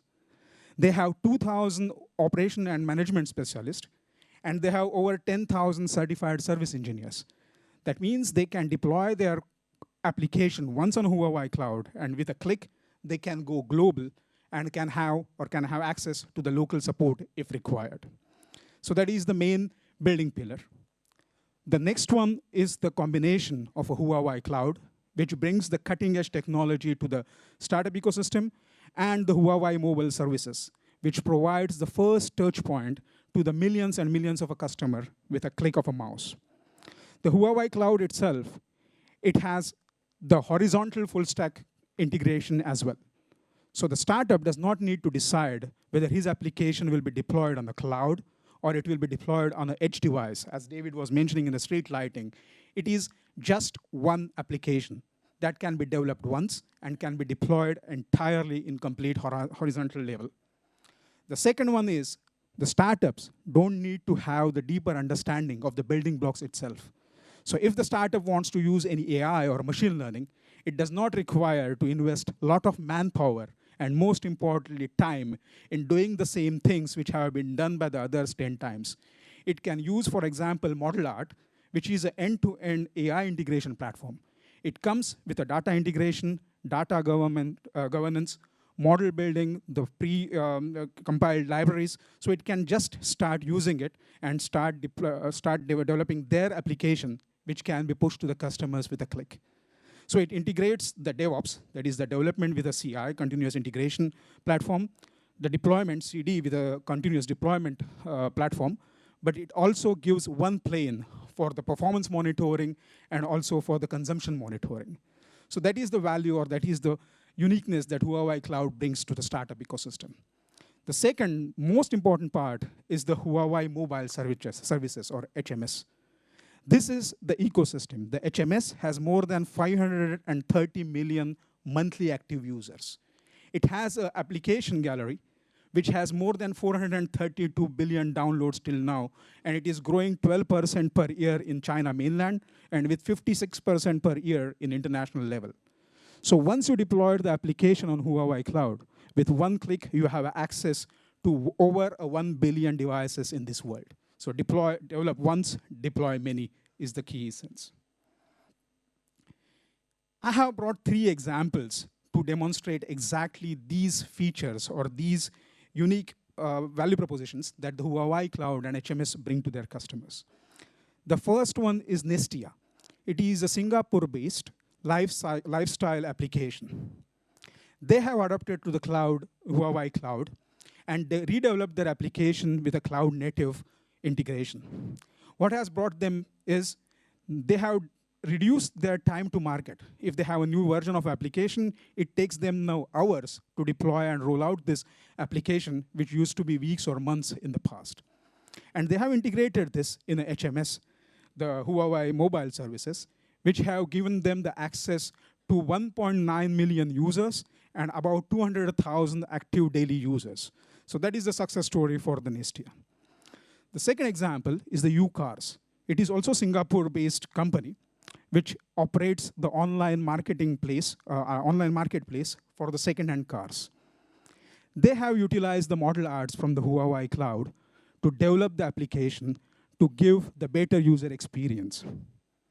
They have developed an application where users, just by scanning some photos and giving some information about the car, can have the assessed price of his car within seconds. That have enriched the user experience, and the UCars was able to do this in seconds for their users without reinventing the wheel, which has been already done in AI and ML in other parts. So just use what is there. And the third example is from a logistic company. It is called J&T Express. It is an Indonesian company. They have started in one country, And this example I have chosen to show you the scalability and the simplification, operation, and management possible with the Huawei Cloud and HMS. They have deployed the application on Huawei Cloud, and just with one click, they were able to deploy this in 8 different countries. And they have 5 times order to process or order to delivery time with this optimized approach of the Huawei Cloud. So these are the advantages, and it will be my pleasure to see much more of these kind of success stories in Europe as well. Ecosystem was one of the main topics that we have also heard in Jake's presentation. And this is what the Huawei brings to the European startup ecosystem. At the basics, if you need a consulting services, we already have a pool. If you need a software as a service or SaaS platform providers, there are quite a few in the range. If you are looking for software integration partners, because many times the SME, the software developed in the startups, it needs to get integrated in enterprise world or enterprise IT. For that, you need the experienced ISVs. You can access those very easily in this ecosystem. Last but not least, we also provide the platform where the startups can reach out to the governmental funding and to the top venture capitals for the funding. So those are the advantages of the Huawei startup program once you joined it.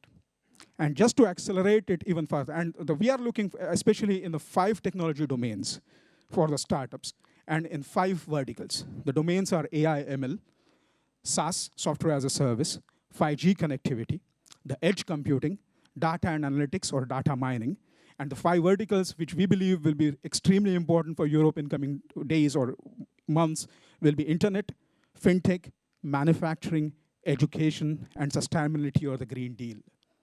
And just to boost this, we also have launched the Huawei Developer Competition for Europe. So the cloud developers, application developers who are developing their applications on Huawei Cloud have a chance to win up to 50,000 prize money. The first prize is around 15,000 euros, and followed by 2 runner-ups with 5,000 and 3,000 each. There is also a prize for the students, 3 prizes, 1,500 euro each. So the competition will start from 1st of November, will run till the 2nd of March. All information is available on the huaweicloud.com/EU, or you can just scan the QR code. And those are the 2 announcements. I'm very pleased to do that, and I'm pretty sure that next year we have some success stories out of this, which we can share, just like the 3 examples we shared. Thank you very much for your attention. Thanks.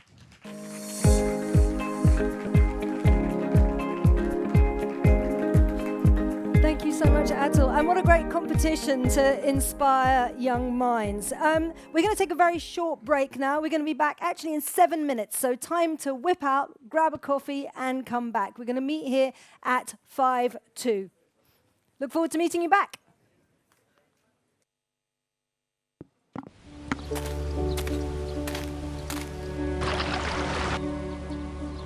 We're building a future that's right within reach.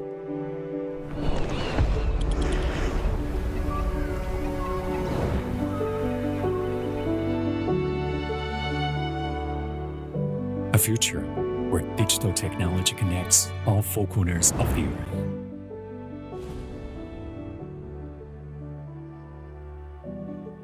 Giving every person access to the benefits it brings.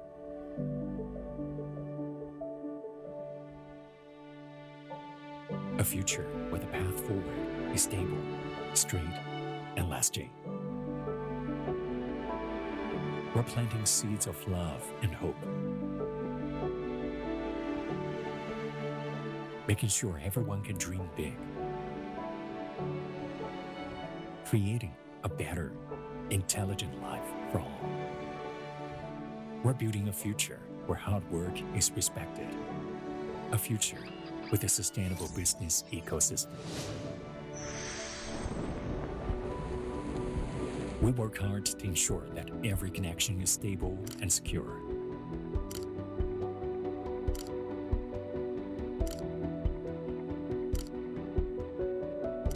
We develop secure technology that people can trust, that ensures both privacy and an enjoyable life.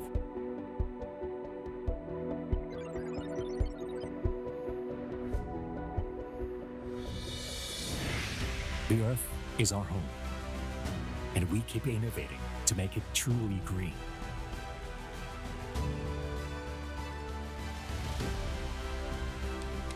Holding hands with our partners to promote low-carbon development.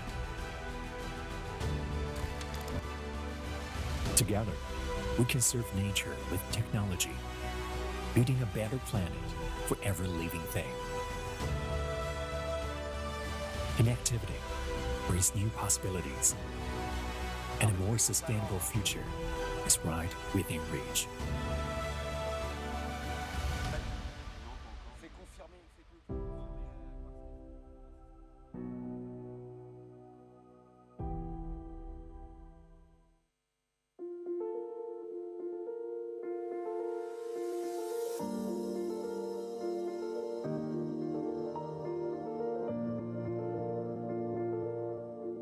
La natura è la base della nostra sopravvivenza. Purtroppo però a livello globale la biodiversità è sotto attacco da parte delle attività umane. Proprio per questo all'interno della campagna WWF Renature Italy, per la prima volta in Italia, grazie alla collaborazione con Huawei e Rainforest Connection, sperimenteremo delle tecnologie innovative per prevenire e identificare attività illegali a danno della natura, partendo proprio da 3 delle più belle oasi WWF in territorio italiano. La riserva degli Astroni è una riserva di circa 250 ettari che si trova praticamente tra Napoli e Pozzuoli, quindi in un'area metropolitana. Proprio per la sua collocazione soffre di una serie di minacce, di problematiche legate alla tutela della biodiversità. Una di queste è assolutamente il bracconaggio. Ci troviamo nella Toscana meridionale, nei comuni di Capalbio e di Orbetello, nelle oasi storiche del WWF, Orbetello e Burano. Sono 2 ambienti straordinari, ricchi di biodiversità, degli ambienti che cerchiamo di tutelare da tantissimi anni. E chiaramente la nostra sorveglianza non è sufficiente perché, come tutte le aree protette, hanno il problema del bracconaggio nei confronti di mammiferi, di uccelli, di pesci, ma anche di piante o di piccoli insetti per il collezionismo. I dispositivi Guardian sono attrezzati per poter raccogliere dati audio su un territorio che va fino a 3,2 km². Una volta che i dati vengono registrati dal sistema installato nell'OSI, vengono immediatamente spediti all'interno del cloud tramite delle interfacce. Lì avviene l'identificazione di quei suoni e l'associazione a specifici eventi illegali che possono determinarsi. Questi eventi poi vengono inviati tramite un'app che si chiama Ranger ai responsabili dell'OASI e alle guardie del WWF, che poi possono decidere di attivare le autorità di pubblica sicurezza. So it's just a small computer that I will install on the canopy, and I will scale this large, lovely oak tree and install it right at the top so it has access to sunlight so it can charge, and phone signal so it can send the data. L'attività delle guardie del WWF nasce come attività antibracconaggio in Italia, quindi molti chilometri percorsi a piedi, moltissimi chilometri percorsi in automobile, quindi avere questo supporto tecnologico che ci dà questo input in più sicuramente ci aiuteranno a contrastare molto meglio questi fenomeni. Sfruttare tecnologie innovative come gli Edge ci consente anche di conoscere meglio la biodiversità di casa nostra, studiare le specie che abitano le nostre oasi, che sono centinaia, e capire meglio quelli che sono anche gli impatti delle attività umane. Per il monitoraggio della biodiversità, il progetto si propone anche di creare il più ampio strumento di collaborazione di database per la raccolta di dati, che serviranno poi per abilitare modelli di deep learning per supportare studi all'interno del campo della conservazione della natura e delle specie animali. Con i registratori Edge Audio Mode raccogliamo una quantità enorme di dati acustici che descrivono il paesaggio sonoro degli ambienti. Con le registrazioni che otteniamo facciamo diversi tipi di analisi. Uno è l'approccio di ascoltare le registrazioni e vederne la loro rappresentazione grafica per riconoscere le singole specie canore che sono presenti. Ma l'altro approccio è quello di generare degli indici che ci danno un'informazione più generale della ricchezza della biodiversità nel corso del tempo.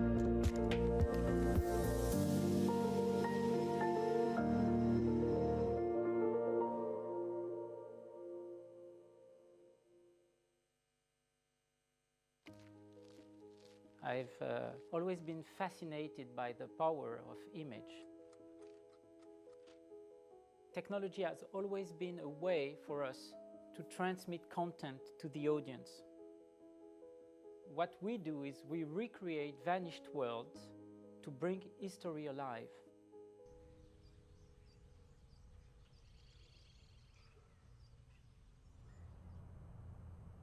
My name is Bruno de Samorera, the co-founder of Histovery.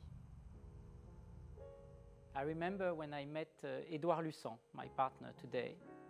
He was the author of an interactive comic strip, and I was a publisher. And we both wanted to innovate and to use storytelling and interactivity to share history with the audience.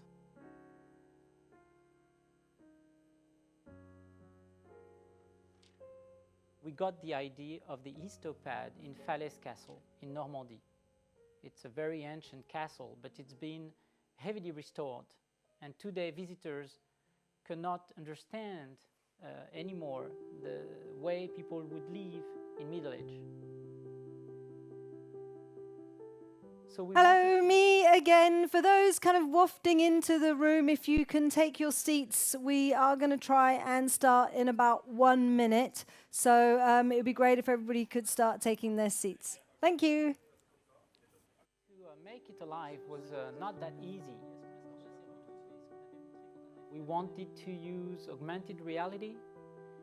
We wanted it to be easy and intuitive for everyone to be able to use it. It had to be powerful. That's why we were so specific about the hardware. That's why we chose the Huawei tablets.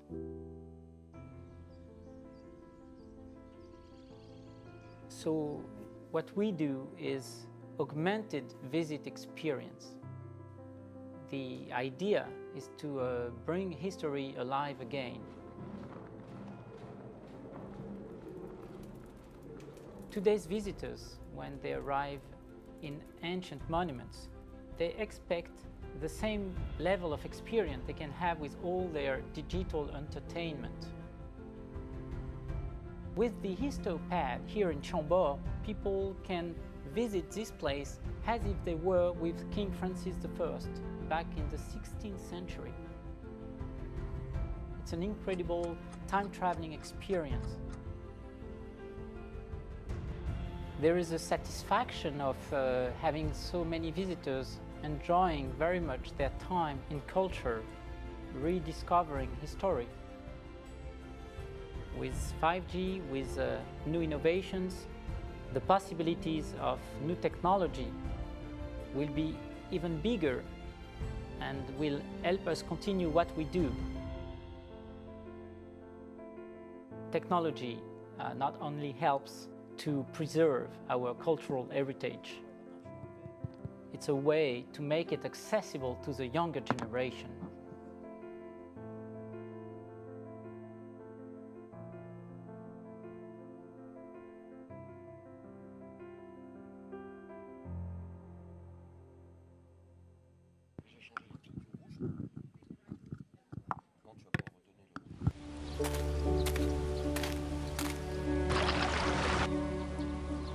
We're building a future that's right within reach.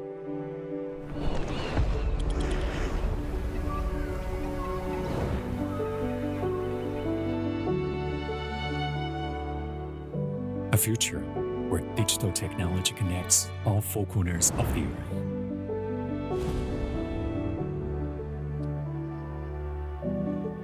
Giving every person access to the benefits it brings.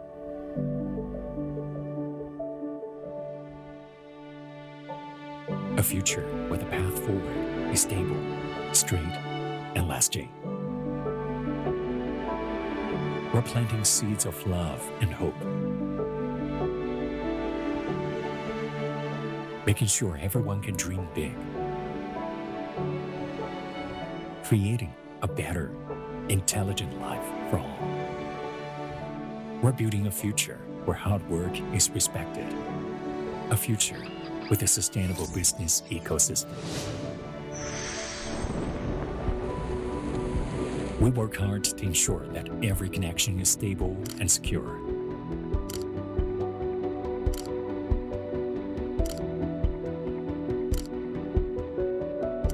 We develop secure technology that people can trust, that ensures both privacy and an enjoyable life.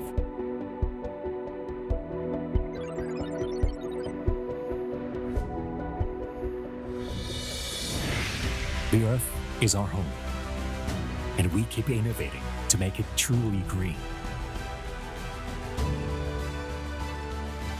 Welcome back, everybody. If you could start taking your seats. Now, before the coffee break, we've listened to lots of really interesting initiatives, kind of cutting-edge initiatives that are looking to the future development of ICT and how it's driving new innovative solutions for business, entrepreneurs, as well as shaping new ways to protect the environment. Now, be this terms of open environment to drive innovation, open source to build sustainable ecosystems, digitalization, including AI, R&D, and smart solutions to bring values in startup developments and environment. We've heard so much stuff, but now, after the break, we're going to be looking at some very specific cases on how technology can save the environment and preserve biodiversity. We're also going to have a panel discussion on how digital technology can help the EU achieve its green transition. And we're going to build upon that panel with a keynote speech from Huawei's Vice President of Corporate Communications, and that is Carl Song. So the International Union for the Conservation of Nature is the world's largest and most environmental network, and the most diverse. And it's globally recognized an authority on the status of the natural world and, of course, the measures to safeguard that. So it is my great pleasure to kick off our sessions after the break. It's my great pleasure now to invite James Hardcastle, who is the IUCN's Global Director of Protected and Conserved Areas.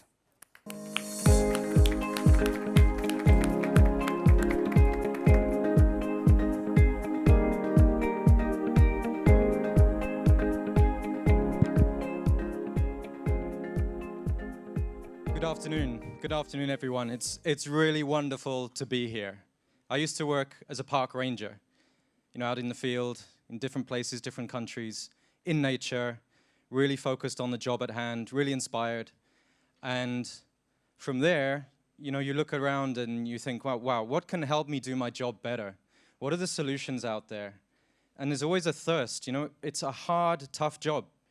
And where you can find some technology or some other solution that can help you do your job better, save time, save your legs from patrolling around and around. Look at other ways to manage nature. It's really helpful. It really, you cannot underestimate the impact that good technology can have on the work of men and women there's now, I think, 250,000 minimum protected and conserved areas worldwide. If you think of a national park or a nature reserve or just a green space near you, there's 250,000 of those worldwide, and that number is increasing.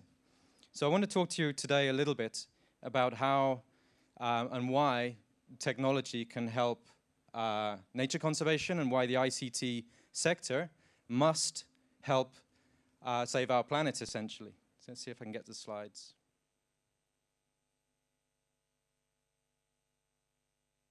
Okay.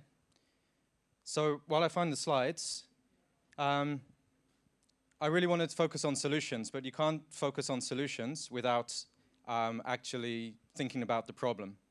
And you can all read, you can all go online, it's all there, you can find it. Greenland ice sheet melting, tipping points, currents stopping, at least 1.5 degree already locked in.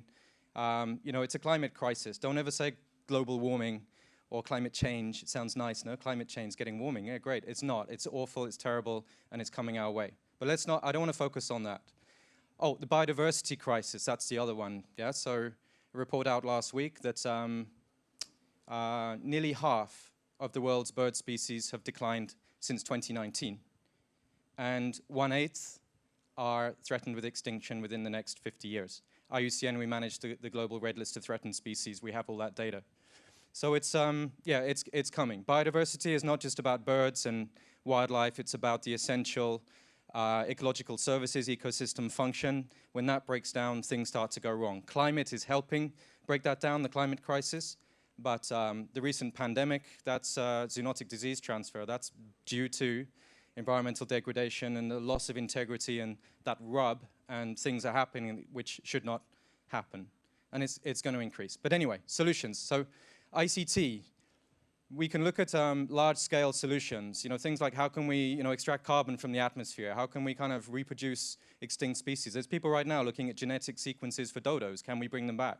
And it's like, yeah, that's good, but before we bring back the dodo, let's look at those 50,000 bird species which are in trouble, and maybe we could do something for them. But the idea of really ICT saving the planet comes down to my role, which is promoting protected and conserved areas, nature reserves, national parks, and their contribution to that connectivity, the ecological integrity of our planet. And IUCN as a union, so all our members adopted a resolution which we promote to the UN and others, and it's being taken up in the new Global Biodiversity Framework and the Paris Agreement. And that is to really try to turn around these crises. We need at least 30% of our planet under some form of effective area-based conservation management. And that's what governments this year are negotiating and are likely to put into the next UN framework. That means that we need to double the area that is currently under area-based conservation, so protected areas and so on, from 250,000 to about 500,000, and a huge increase in land area that is secured for nature conservation. And the ICT sector can really play a role in that transition. But how? But this comes then to the scale. So to support 500,000 protected areas with appropriate technology that is actually going to help them deliver nature conservation results, it's very granular. There's a lot of context. What will work in one nature reserve will not work in another. So what we really need to do is to look at how we can support the innovation, to support standards that describe how and when technology can work, and to offer more and more innovation and learning, experimentation in which are those technologies that will unlock the potential for good nature conservation, which will be scalable, which can be invested in. We're going to share a few examples. There's some on the screen there. Each of these examples on their own is quite a small project. So if you look there at Yucatan in Mexico, this is a fantastic place. It's Zilam wetland. It has flamingos, jaguars. It's a pretty special place. And through our support with Huawei, based on the Tech for All and IUCN's program, we put together this Tech for Nature. It's a partnership to really look at these examples. And one of the flagships was in Mexico. And this is really looking at using technology to gather data to save the legs and the scratches and the mosquito bites of the rangers from having to walk through the swamp and kind of count the flamingos. It can all be done digitally, and that information can be put as fast as possible into the hands of the decision makers. And those decision makers is not just the manager of the park, that's also the local community, local people. It's a really elegant solution that has transformed this area, and the effectiveness of this reserve is being recognized by IUCN. It's in our new Green List program. A Green List is a standard that describes effectiveness in area-based conservation. So we're not necessarily just interested in the technology, but we're interested in how that technology delivers nature conservation results, and how it can then be shared as an example. So this example and the others here on the screen I'll come to, they're not expensive, but there's a lot of process involved in getting understanding, working with local people, finding the right technology and making sure it's appropriate. So appropriate technology means that it supports good governance. Technology should be something that is understood and accepted, and there's a consent of people to use it for nature conservation. The tech should help you with the design. It should really help address a proper conservation challenge, and it should increase the effectiveness of the management and the operations.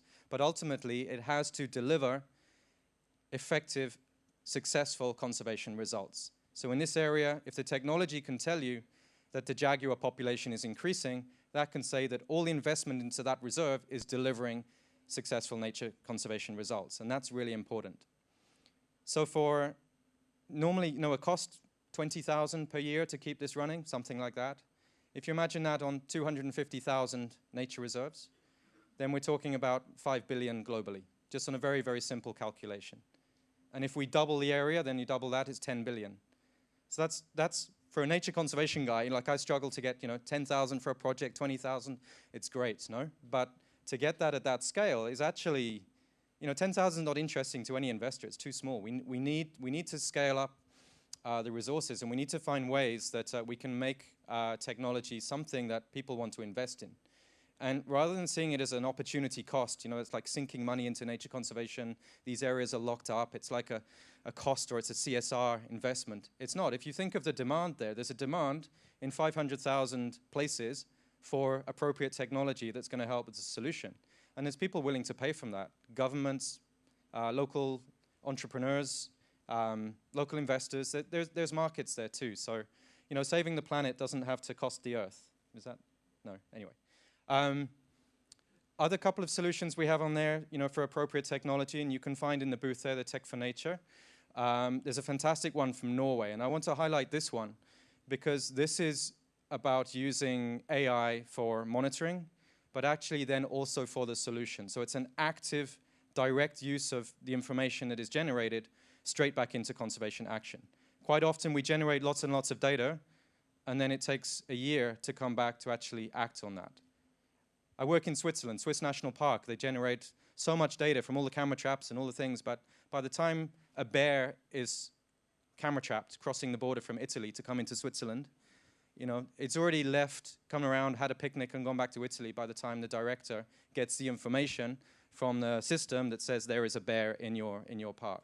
So we need to have it more instant. And with the salmon, the wild salmon in Norway, it's threatened by an invasive species of salmon. So not all salmon are salmon. There's lots of different types of salmon, for those that don't know.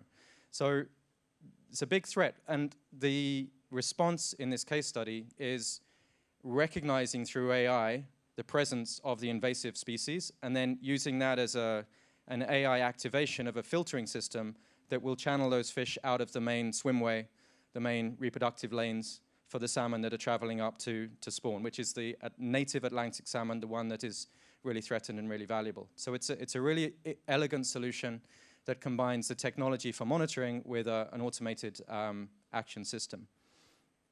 The third one on there, and this really gets back down into appropriate, is around the local voices to preserve and restore the reef system in Mauritius. And this is a really close collaboration with the Huawei regional office, Huawei in Mauritius. And this is not just about monitoring the corals for science. This is about engaging the public in participating and supporting conservation and recovery of this reef system. Local fishers, local people. Many people in Mauritius don't actually swim. They don't have access to the diving gear or even the snorkels and masks. But with this solution, they have underwater cameras that live stream, monitor the state of the reef, the fish. There's lots of things you can do with that information. And it's really nice to be able just to watch what's happening underwater. And so this is really being used as a promotional tool, an educational tool, as well as the monitoring. And it's bringing the people together in a common cause, and it's inspiring commitments at all levels, but starting with local people to say, yeah, we're going to help. We want to lobby our government. We want to see this place protected. We want to participate in that protection.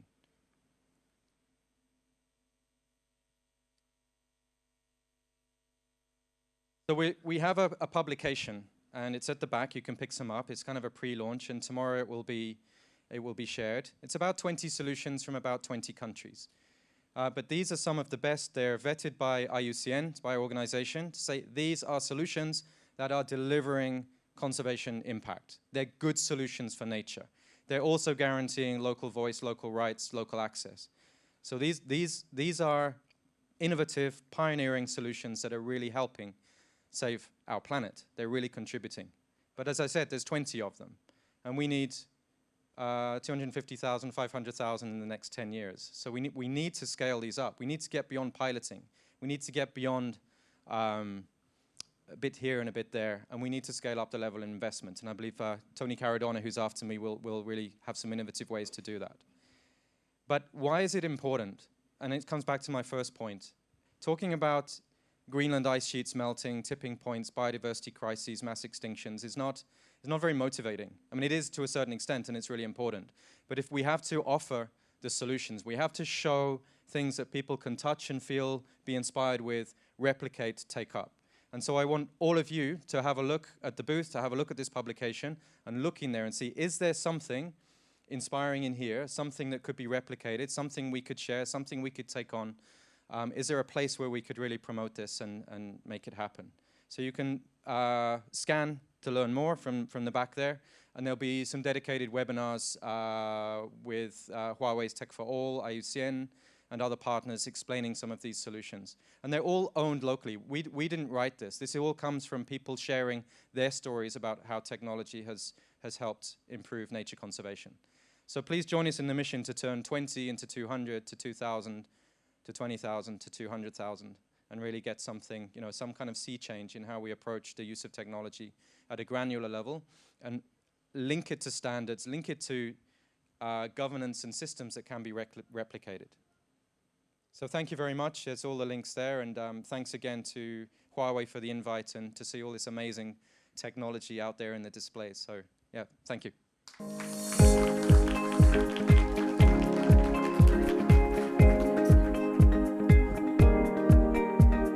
Thanks so much to James there, explaining to us, as we'll hear over the course of the afternoon, the power of ICT in terms of saving the planet, in terms of those kind of scalable, the importance of scalable and swift solutions that can inspire commitment and participation. Because collaboration, as we have been hearing, is one of the important and vital stepping stones to success. And the IUCN, Huawei and the Perini Foundation are partnering in order to leverage digital technology to conserve nature. Now, for the Perini Foundation, it's blockchain. To be precise, zero carbon blockchain technology, which will be the essential tool to achieve that. Now, James mentioned Tony Caradona, so about his solution. So why don't we just invite him straight away to tell us, give us more examples about what he is doing with the Perini Foundation. And Tony is, of course, the CTO. Thank you very much. Thank you very much for the warm introduction and for your interest. So I'm very, very glad that it has been said, zero carbon. Blockchain is like transportation. You can come from Paris to Madrid by bicycle or by airplane. You have pros and cons. So same with blockchain. There's not one blockchain. There's many, many different blockchains. And we work with the zero carbon blockchain. This is the most important thing. And it is important, as James said, we need to scale. We have a crisis. We have two crises actually. We will have the COP27 soon where we will be active. And I would like to present you two things today that have been labeled with the Tech for All initiative by Huawei, which we're very grateful. And why do we need blockchain? Why do we need the technology to save a problem in the world? There is a lot of advantages that the technology can bring. So it's transparency, efficiency, transaction costs, disintermediation, decentralization, and access to markets. I just want to make it very, very short. Access to market is absolutely key. If we have a global technology that can do transactions in 15 seconds from here to a protected area, I can do a transaction and transfer value here, and it arrives in the protected area. And we say it's blockchain, but actually it's just an app. People understand apps and they understand web shops. So what we do is everything is app-based. So people don't know what kind of technology is in the background. They just want to use it. Then transparency is absolutely key and important. Now, whenever you have a new technology, there is a challenge in adoption. And why? Of course, change management. But then also, if you bring transparency, not all the businesses want transparencies. And also not all businesses want efficiency. However, if you have a market where 2 of 3 participants benefit from transparency differently, then you will have adoption. I will talk about the carbon credit space, where is also where I'm going to show the pilots that we could do with the Tech for All initiatives. There you have 3 players who want transparency differently. That's why we will have additional benefits. Disintermediation, what does it mean? It's very simple. We have 3 waves of digitalization. Digitalization of data, we've heard about it. Second wave, digitalization of communities. Everyone has not just an email and a website, but also a social media profile of some kind. So that's the second wave, communities. And now we have the third wave of digitalization, which is very important and which I'm a big advocate. It's not digitalization of data, it's not digitalization of communities, but it's digitalization of values. Now I have a tool, the blockchain, where I can do some digital stuff. I have something on an infrastructure that cannot be copy-pasted, a value. That can be a monetary value, but it can be also an attitude or a community access. With blockchain, I can create token-gated communities where if I have a token, I have access to certain things. So this really brings, where do I have to point to? This really brings a benefit to problems, to solve problems that we face as humanity. I don't think we have to save the planet. The planet will live on. We have to save our time on the planet. So I wish that in 5 generations we still have a human life on Earth traveling across this universe that is still worth living. So we use technology to have fast solutions that can be bankable. It has been said. So it has to be bankable. And what we've done, these are just showcases. We have worked in energy cases, in gaming. So this is just the work of Porini, where we are active. This is not so important here. I'll come, but it is important. We are active, we're globally active in various sectors, and we are doing a lot of things. So that's just the message of this slide. And this is, I think, the most important slide. It's about, I'm going to talk about this Tech for Nature case study in Switzerland. So what we do is, James said it, it's 250,000 protected areas. There is a global standard, the Green List standard, that looks at how is a protected area managed. Currently, there's 5% of the global landmass covered by protected areas of this standard. In 5 years, it will be 10%. So it's big scale, it's bankable. The carbon credit space is a market that exists. You can say it's not perfect. We don't care, but it is a market that exists and it works, and we can look at it. So this is really the spark or the crack in. It's not a drop in the ocean, but it's a crack in the room that enters the light. We created a study where we can say, we can look at carbon credit impact of protected areas. Basically, we ask a question. If we have a protected area that is well managed compared to protected area that is not well managed, does it have an impact on the carbon credit sequestration? And the good news is, yes, it has an impact. And of course, it's different. A forest in Switzerland is different to a place somewhere else, to a mangrove. But we could prove that there is a difference. Here you say the analysis, basically we look at the baseline. Switzerland has the advantage that we have airplanes flying over the whole country every 2 years, and we have LiDAR data, laser that analyzes, and then we can run AI models where you can see the trees on the top left, and the color indicates the size or the value of the tree, and then all you need is ground-based data to make an anchor, and then you have the figure. And you want to know, okay, so you made a study. What's the outcome? What are we talking? $10, $100, $1,000, $10,000? So for Switzerland, what we could prove is on the model-based, important thing that probably you're interested in, we can generate $1,000 per hectare. And of course, in Switzerland, it doesn't cover the cost to do this management, because this protected area is protected and managed to particularly look at the capercaillie. This is an animal that needs certain kind of environment.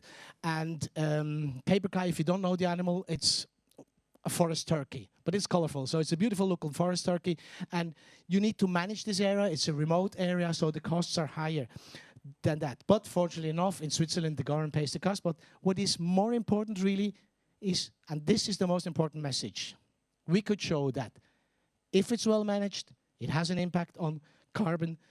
And the second important message is the standard that we develop is 60% already existing. So IUCN with the Green List standard is already doing a lot of work. So there, we don't need to do the work twice. So this is really, really important message and the outcome of this Tech for All pilot project. Wrong button. Then just one more message I've told you before. So today is a special day. We are launching now, officially now, I know since 7 minutes that it is online on the website, the Madagascar collection of the collectible of a solution that we also do. It's an app. And it has been launched this summer in Africa, in Kigali. Basically what we do, we have 512 protected areas all over the world. There is endangered species, and these species are collectible cards, like the sports card that you have maybe in football or in baseball. So now we have endangered species as collectible cards. You can buy them, and this is the powerful thing. When you buy them, 15 seconds later, the money arrives in the protected area, 0 fees, 0 money going away. And this is radical. Before, there's always transaction fees, there is fees taken away from organizations. Porini takes 0, it arrives 100%. And it's just an app. For you, it's easy to use. It's an app, it's on the Huawei app gallery that has been mentioned before. We had a big fight with Apple because they say, oh, we want 30%. We said, no, we're not going to give you the 30% if we have costs and we want the money to arrive there. And this is now a scalable solution. This is really important. In 512 areas, if we have the amount that has been mentioned before, it can be, we have facts and figures. If you're interested, let me know. I can show you the deck. Now, the next step is how can we scale this? Now we have two collections, it works, we can show it functions, but we have to blow it up globally. It has to roll out, and of course you have to communication. And we could present this case last week in Frankfurt at the Global Development Bank, and they have an $8 billion fund. They say, yeah, well, it's not bankable. And we say, yeah, we need only a small amount, single-digit millions to communicate, and we don't care whether it's a marketing or an investment. The important thing is we have to make the people know that the collectibles are there, that they can have an impact on the ground in 15 seconds. Of course, there is many features around this, but the important message is blockchain really helps to make this happen. And one more thing that I'd like to mention with the carbon market before. Here also, usually, traditionally, in the voluntary carbon markets, there's several carbon markets, but in the voluntary carbon markets, until now, the most money was made by brokers. They are opaque, we don't know what's happening in trades, and the area that creates the carbon sinks and the consumers that buy the carbon credits, they are interested in transparency and efficiency. They both want blockchain. The brokers, they don't want it, but it's now 2 to 1. And there is big debates behind the scene. So this market, that's my prediction, in 2 years will be 90% on-chain, on blockchain. And there is big thing happening. We will talk at the COP27 in Sharm el-Sheikh in, I think, almost 2 weeks to look at the implementation of this. And of course, there will be change management. The established players are resisting. But I'm very optimistic that the carbon space will change drastically, and I'd like to thank Huawei and Tech for All initiative to make this possible, that we now have proof. The next step is to make it big, to roll it out in all the protected areas as soon as possible. And my call to action, whatever you do, we have a big crisis, 2 big crises actually, and we really need actions, and it can be small things. Whatever you do, just do something so that in 5 generations this planet is traveling across this marvelous universe, and that there's people that are happy, that are having things that they enjoy. And technology is great, is amazing, but never forget, it's humans that use it. So our challenge as Porini Foundation really is to make it usable. An interface, an app, everybody understands, even if there's this big, complicated blockchain behind it. Thank you very much for your attention, and thank you very much to Huawei and Tech for All initiatives to make this happen. And also, thank you very much to IUCN to support us in our venture. Thank you very much.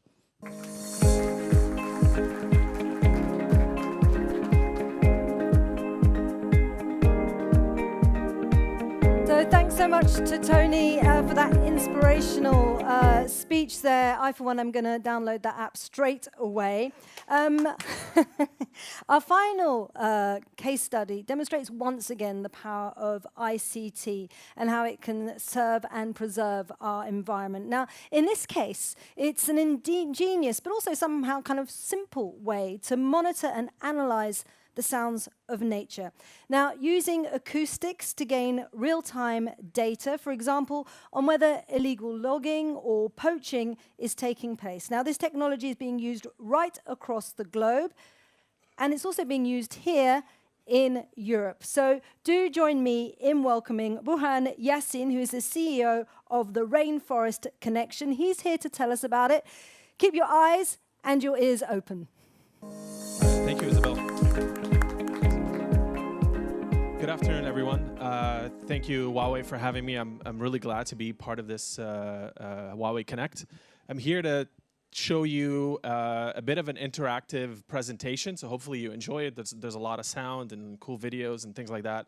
But it's we have a bit of a show and tell as well, part of the presentation. But I think that the primary work that we do at Rainforest Connection is we're a nonprofit organization. We're based in the United States. Our team primarily works all over the world.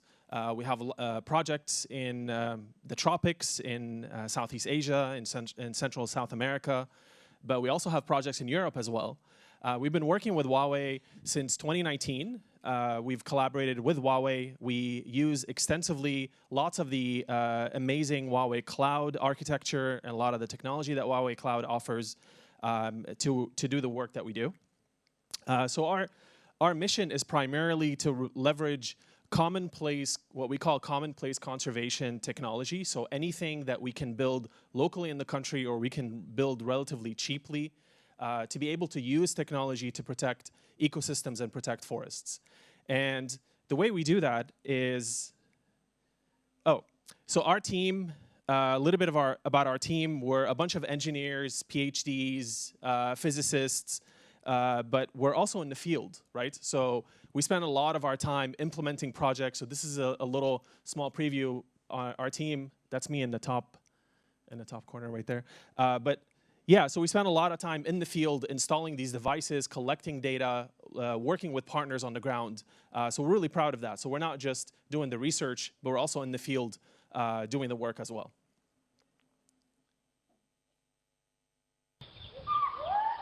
And like I said, we harness the power of sound, so we primarily focus on acoustics. Acoustics is one of the most profound ways to understand forests and understand ecosystems. So we primarily focus on using acoustics to protect and preserve the natural world. So what do we do this for, or how do we do this? We focus primarily on two things. So in order to protect ecosystems or protect forests, the first thing that you gotta do is protecting from threats, right? So illegal logging, anything that causes destruction of forests, we gotta find a way to provide that solution. Another important aspect of forest protection is biodiversity monitoring, preserving all the species that live in these ecosystems and these forests. So we've also developed a way to do that, so we can talk about that as well. But to take a step back and talk about why something like threats to the forest is so important and is so big. So destruction and deforestation, it's the #1 cause of plant and animal extinction, deforestation that happens. The second largest contributor to greenhouse to climate change, the greenhouse gas emission stems from deforestation. So if you look at all of transportation, right? If you look at all the ships, the cars, the planes, the vehicles in the world, deforestation amounts to more greenhouse gas emission than all of transportation combined. So it's a really, really big problem, right? And, you know, rainforests, there's, you know, we know this number pretty well. Rainforests disappearing at a rate of more than 32 million hectares per year. And according to Interpol, over almost 90%, 50 to 90% of the deforestation that happens around the world stems from illegal logging, people cutting down trees and illegally logging these forests. And in some places like Brazil, or in places like Malaysia, for example, deforestation accounts to more than 70 to 80% of the total greenhouse gas emission for these countries. So it's a really big problem. In the tropics, it's a big problem around the world. You know, like I mentioned, over 50% of all deforestation in the world comes from Latin America. Latin America is a place that holds lots of biodiversity. This is what the reality looks like on the ground. These are forests being cut. This is our world's natural carbon sinks. There's no better technology than trees to sequester carbon from the atmosphere and store carbon.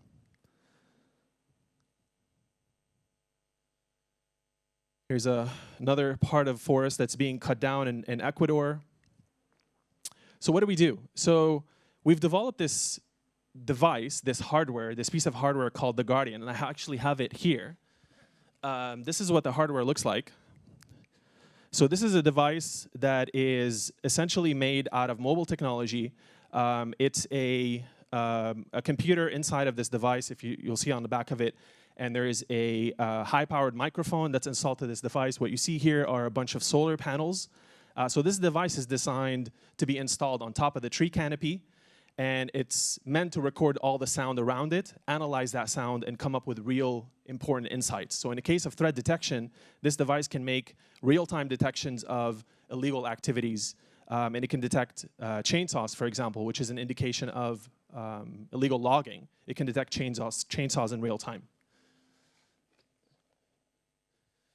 So what do we do with this device? We install it in the forest. You see it here installed on the top of the tree canopy, records the sound 24/7, uploads that sound to Huawei Cloud, and that's where we analyze it using machine learning and AI to detect all sorts of really cool things. You can see here, this is a shot of a device installed on top of a tree canopy. This is probably around 50 to 60 meters above ground, and that's how we install all these devices, right? We climb up the tree, we install the device, and we basically leave it there to record the soundscape. And you don't need that many devices, actually. This device has a range of 7 square kilometers, so it can listen to 1.5 kilometers in every direction, specifically for threat detection. So you actually don't need a lot of them. It's not an infrastructure-heavy implementation. You don't need a lot of them to actually protect a forest. You can install them around the perimeter of a forest, and that's enough to protect everything that's inside of the forest. So using and powered by Huawei Cloud, this is what we do this is our process for how we do with threat detection. So we collect the data from these guardians that I showed earlier. The data is uploaded to Huawei Cloud, and we analyze this data in real time using AI and machine learning. So we've developed models that can detect gunshots, models that can detect chainsaws, models that can detect vehicles. These are all signs of illegal activities, right? And as soon as we discover any of these alerts, we'll actually send, on a mobile application, we'll send an alert to the rangers on the ground, let them know that there's chainsaws or there's some sort of a sign of an illegal activity. And that allows people to respond in real time. In fact, this is me a few years ago. This is at a project site. This is a day after we installed one of these devices. We got an alert and we got back out there, and you can see the logging that happened. So our partner actually ended up catching the illegal loggers. And this was all due to the fact that we were there installing these devices. We got alerts, and within 24 hours, we actually managed to catch loggers. And this has happened in Peru, in Tambopata. But let's talk a little bit more about acoustics, right? So we said we use sound for threat detection, but I think there's a lot more to sound than just threat detection, right? A lot of species, and in fact, most species are vocal. So it's a really good way to be able to understand animal behavior, it's a really good way to be able to protect biodiversity through acoustics. And just in this 45-second clip that you see here, this is a spectrogram, this is an image representation of a sound. Just in this 45 seconds, you can see all the species that we're able to detect in literally just 45 seconds of audio. So all this data that's coming from the soundscape is rich and full of life and full of information that's very, very important for scientists, but it's also very important for conservation, right? But why bother, right? Why protect biodiversity? We know animals are cool, but oftentimes we don't think about why biodiversity is so vital and so important. Well, biodiversity is key and it's critical to forest health. It's actually what makes forests healthier. There's this symbiotic relationship between species and forests that makes forests prosper. They make them better in sequestering carbon. They make them better in all the work that they do.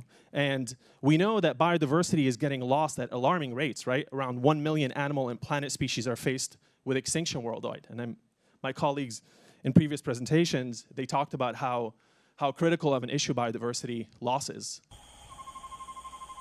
A few examples of biodiversity in the rainforest.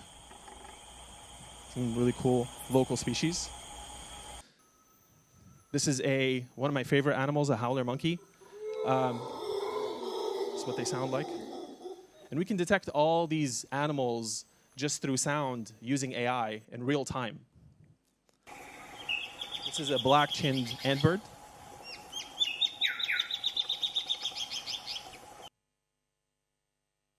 So biodiversity monitoring became another aspect of the work that we do. After all these years that we spent collecting data for specifically looking for illegal activities, we started focusing on biodiversity monitoring as a way to preserve the species that inhabit these forests that we're trying to protect.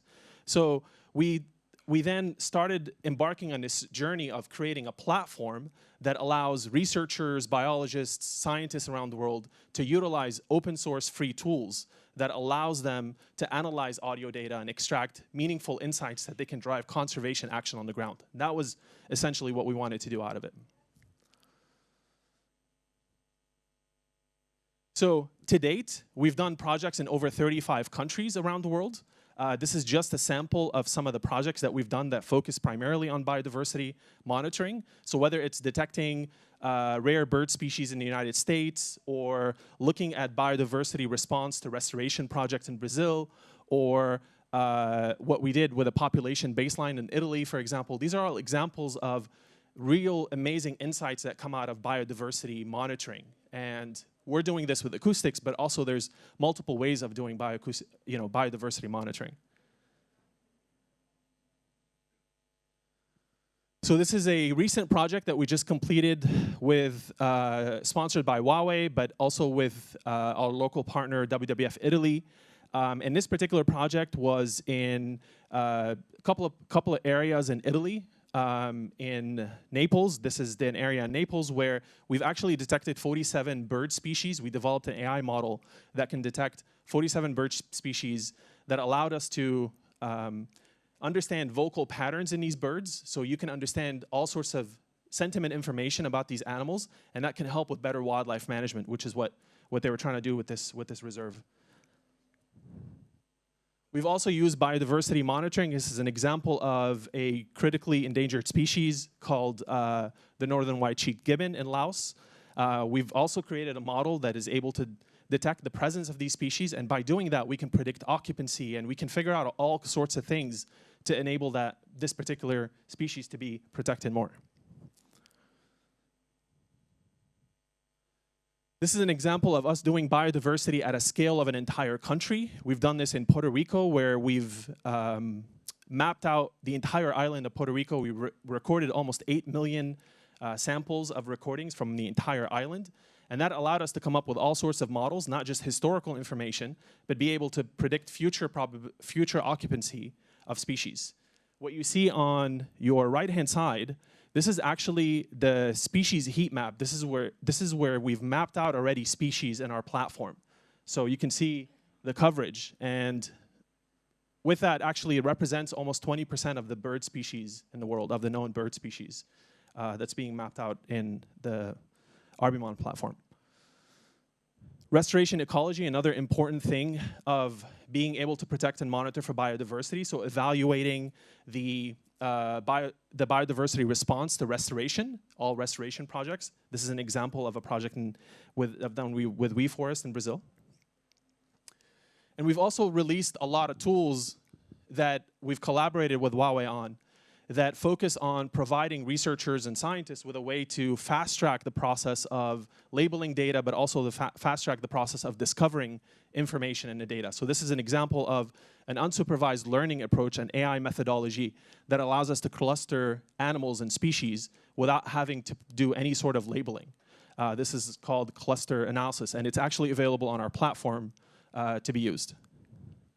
And this is what the Arbimon platform looks like. I won't bore you with all the details, but there's all these tools that are available right now for researchers and scientists in order for them to analyze data and make discoveries. And what you see on the right-hand side is where we have projects from over 120 different countries around the world, and these are all coming to the platform. And the idea behind the work that we're trying to do on the platform is to try to make insights actionable, meaning we try to use all that research and science and all this data in order to translate that to actual action on the ground that result in real conservation action on the ground. And to date, we've had over 400 million analyses that were done on our platform. The platform houses over 82 million minutes of audio, by far the largest soundscape of audio anywhere in existence. And that represents somewhere around 156 years of audio that's been uploaded to the platform. We've monitored almost 145,000 hectares, and as I mentioned earlier, almost 3,000 species have been identified. And this will not be possible without great collaborators that we work with all over the world, but more importantly, being able to work with somebody like Huawei, which we've been doing for several years now. And it's a partner of ours, not just in Europe, but also all over the world where we've done projects together. So thank you, Huawei, for that. And to learn more, there is, you can go to the website, rfcx.org. You can scan the QR code. We actually have a booth out there where there's a demo of the Guardian. But you can actually download the Rainforest Connection app, which allows you to stream live from some of these devices that are installed all over the world. You can just download the app and take a look at it. And it gives you kind of an idea of what these devices are doing. Thank you very much. Appreciate your time.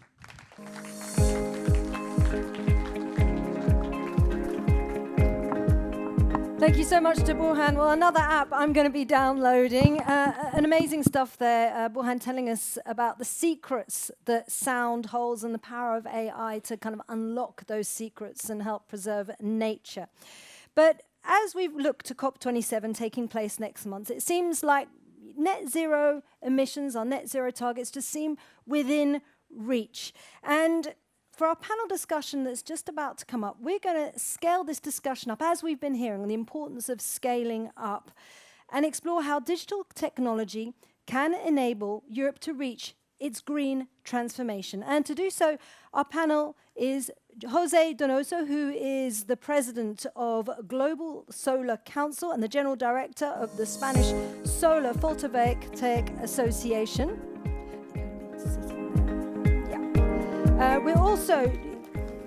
He is also joined by Margarida Silva de Costa, who is alumna representing Portugal's 2021 Summer School for Female Leadership in the Digital Age at the European Leadership Academy. And of course also Tony Caradonna, who we saw just a few moments ago, who is the CTO of the Perini Foundation. And to moderate this fantastic team, we have Georgia Epikoko, who is the Senior Europe Public Affairs Manager, Social and Environmental Sustainability at Huawei. Thank you very much, Isabel.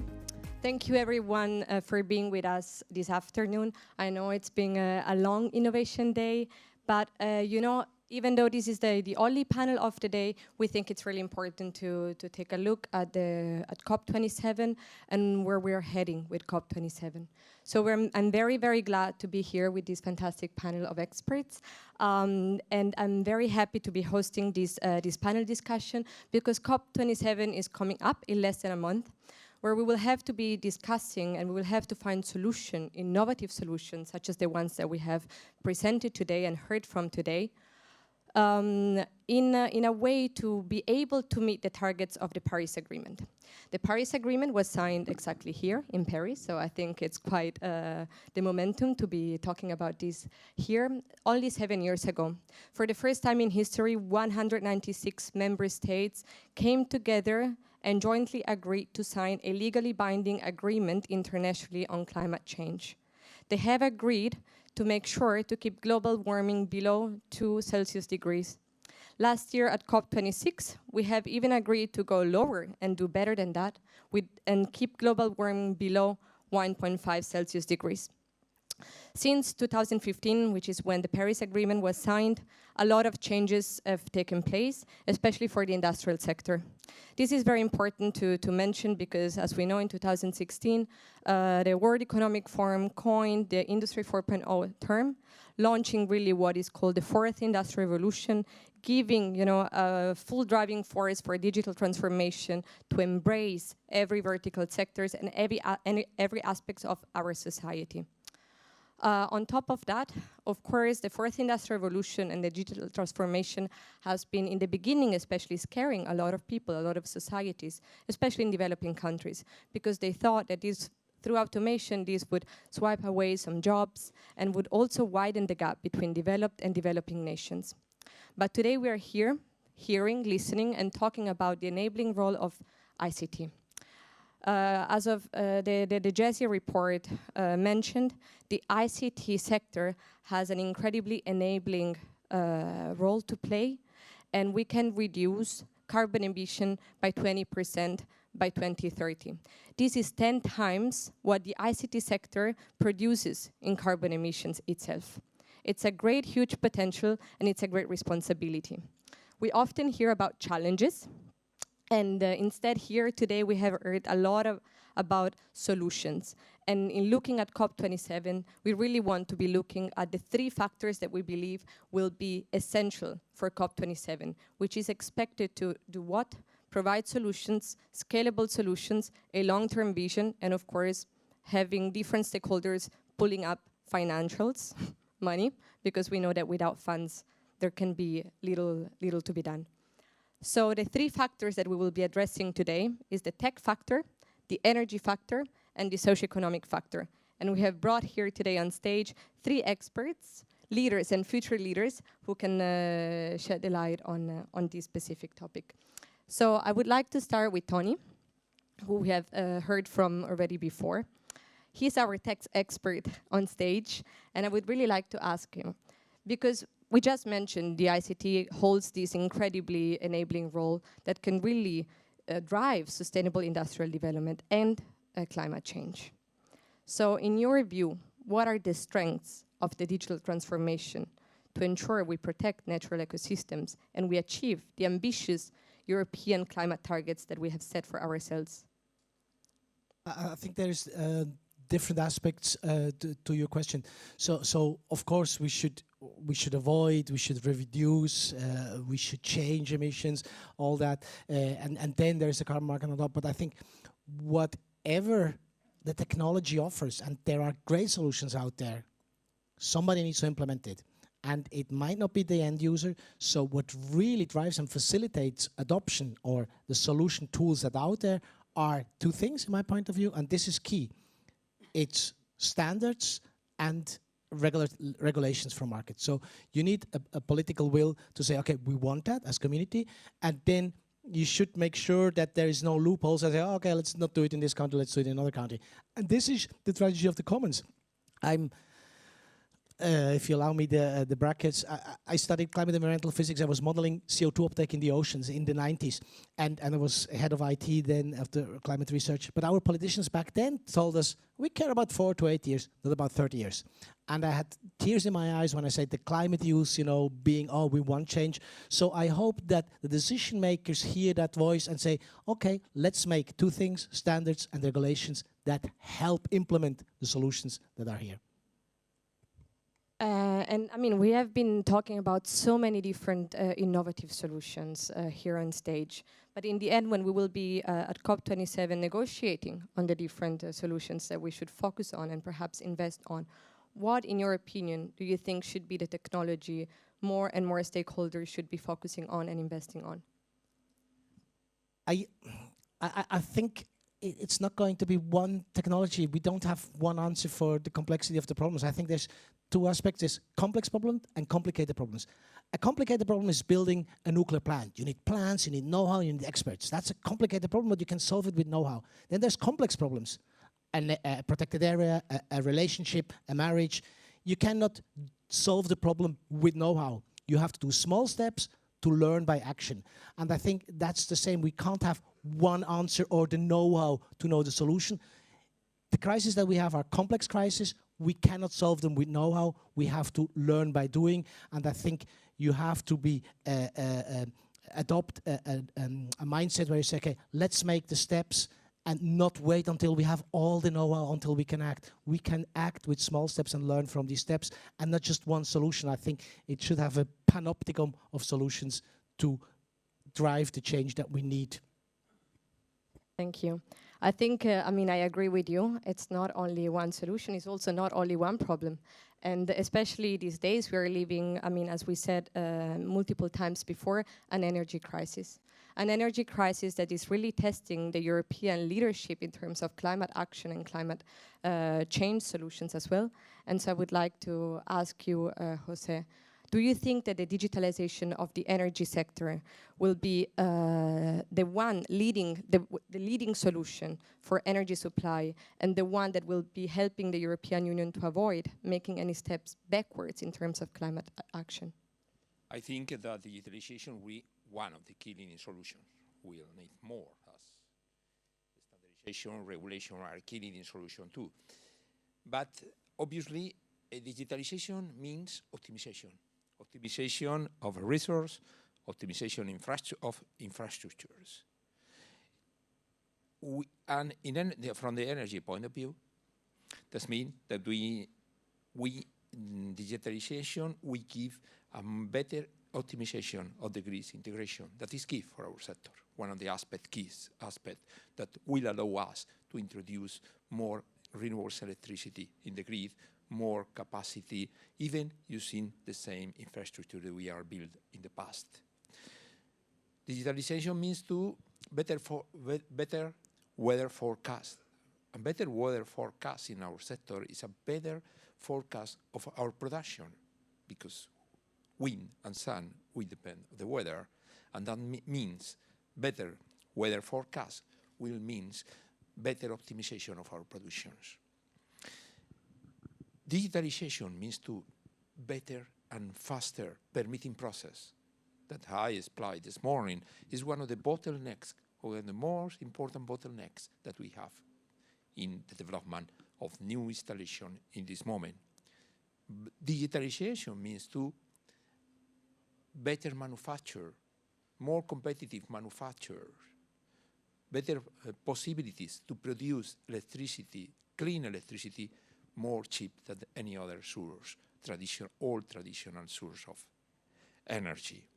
But maybe the most important, the most interesting, the most disruptive aspect of one technology as PV, that is so flexible, that we can, so modular, that we can do big utility scale plant of 500 megawatts or a small installation of 3.5 kilowatts, is the process to build up smart cities. Self-consumption, the management of the surplus of the self-consumption, integrated in smart grids, integrated with mobility, integrated with another transformation, will create that smart cities. And smart cities mean better quality of life, means sustainable mobility, a sustainable energy, more safety, more health, better education. This is the role of the digitalization. I know that in the panel discussion we speak about Europe, but for me the main concern is, I think one of the main challenges is how we bring this concept to areas of the world as the African countries, because they really need it to improve his quality of life.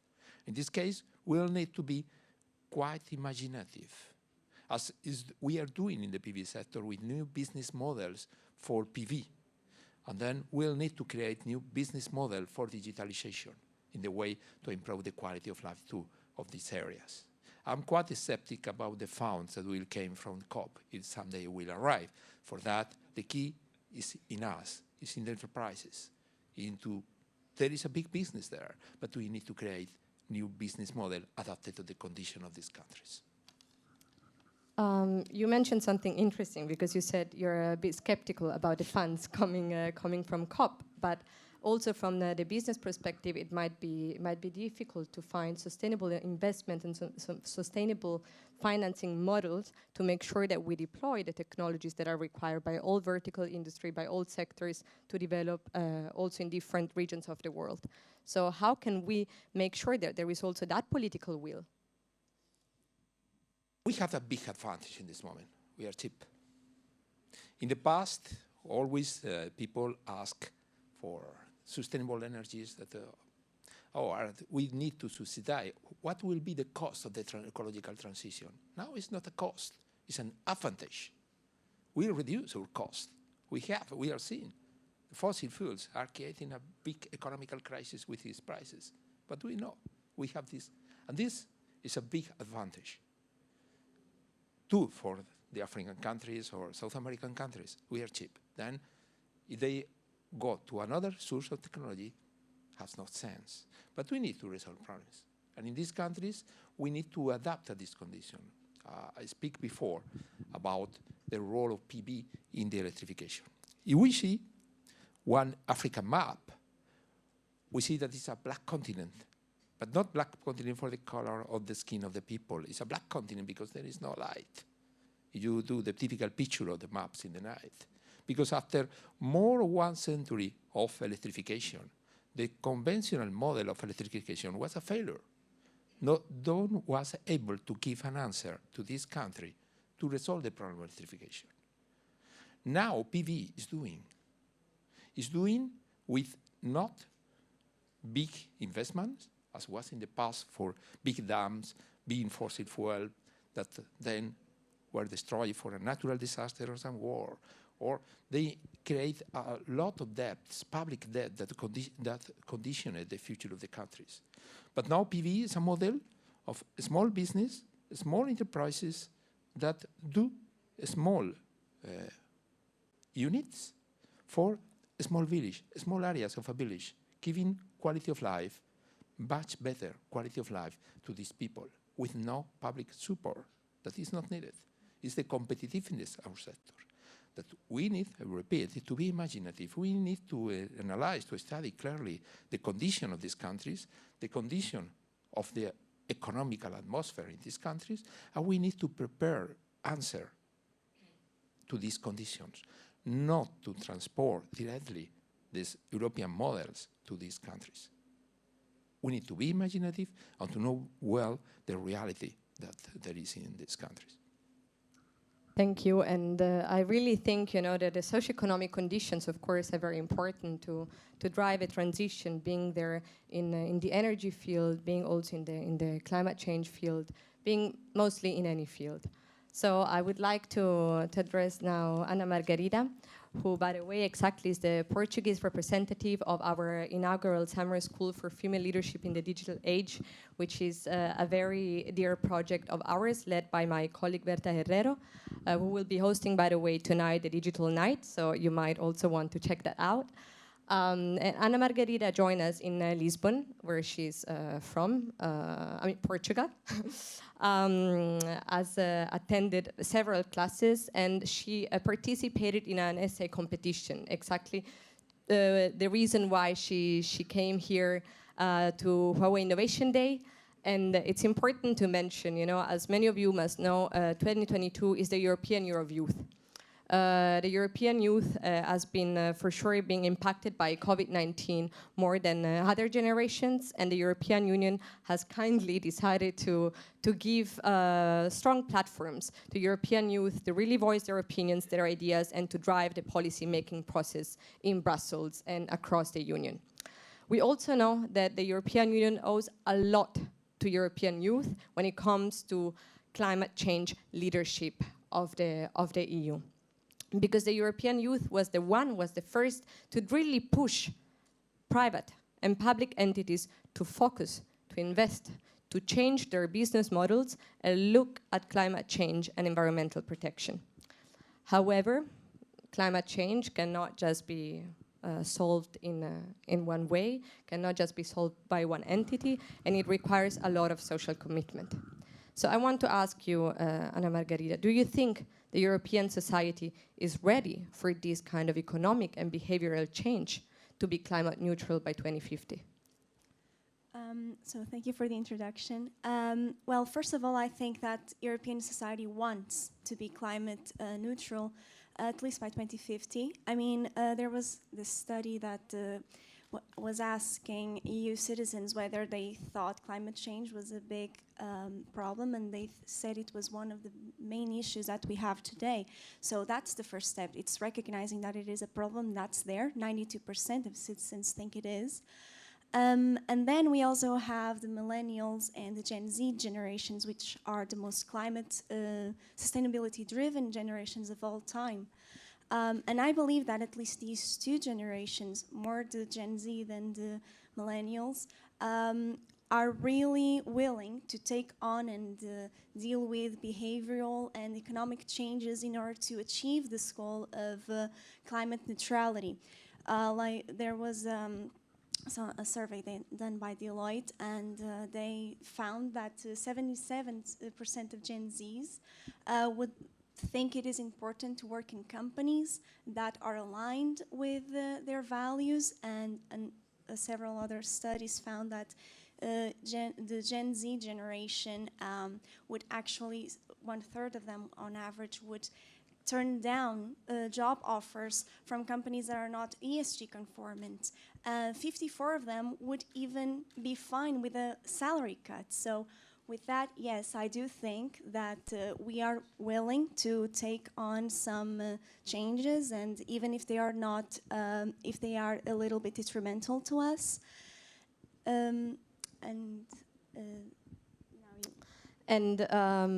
Yes, as you know, this year was the European Year of Youth. Next year, 2023, will be the European Year of Skills. So we have found in many different ways that, as we also mentioned multiple times today on this very stage, there is a lack of talent, there is lack of skills, new skills. Sometimes it's very difficult to define those skills. What skills do we need? Also, companies are working with universities, but is there a way to track down what are the progresses made by students, by graduates in terms of skills development? Are they aware of what are the skills needed by the industry? What kind of skills mismatch are we suffering, especially in the European Union? It's various reports, including our own white paper, which we published earlier in the year on the digital skills gaps. We noticed that 1.8 million European citizens suffer from skills mismatch, meaning that underqualified people have to be employed by companies to meet certain demands, of course, but they have to be retrained once they join the companies.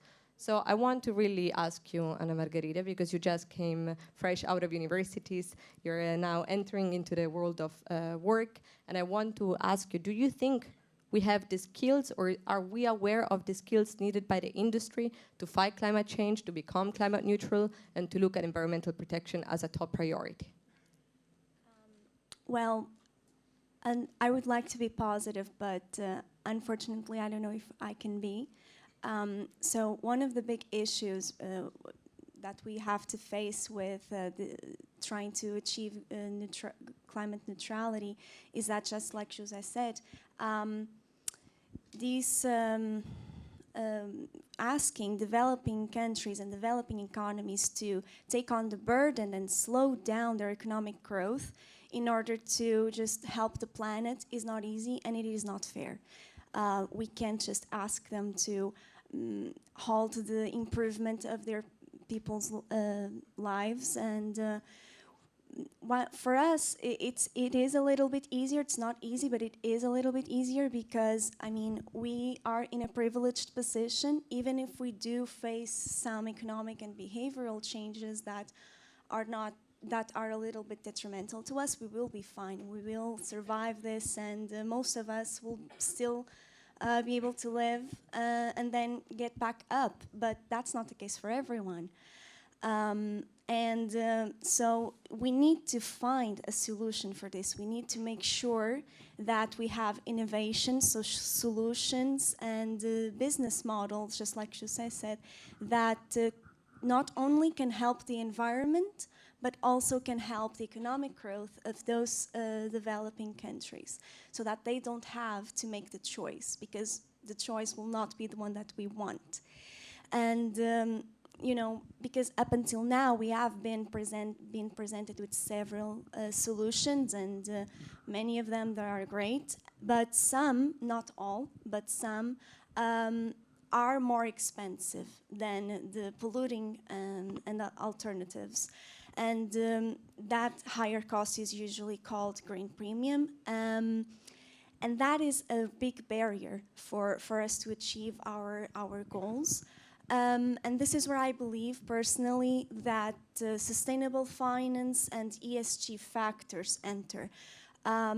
If we are able to gather enough individuals to invest into these types of projects, into these the correct companies, we might be able to fund enough innovation, enough research and development to find a solution that will not just investment, that will make the green premium not an issue for these solutions to be implemented, but also maybe fund innovation that will erase this green premium altogether.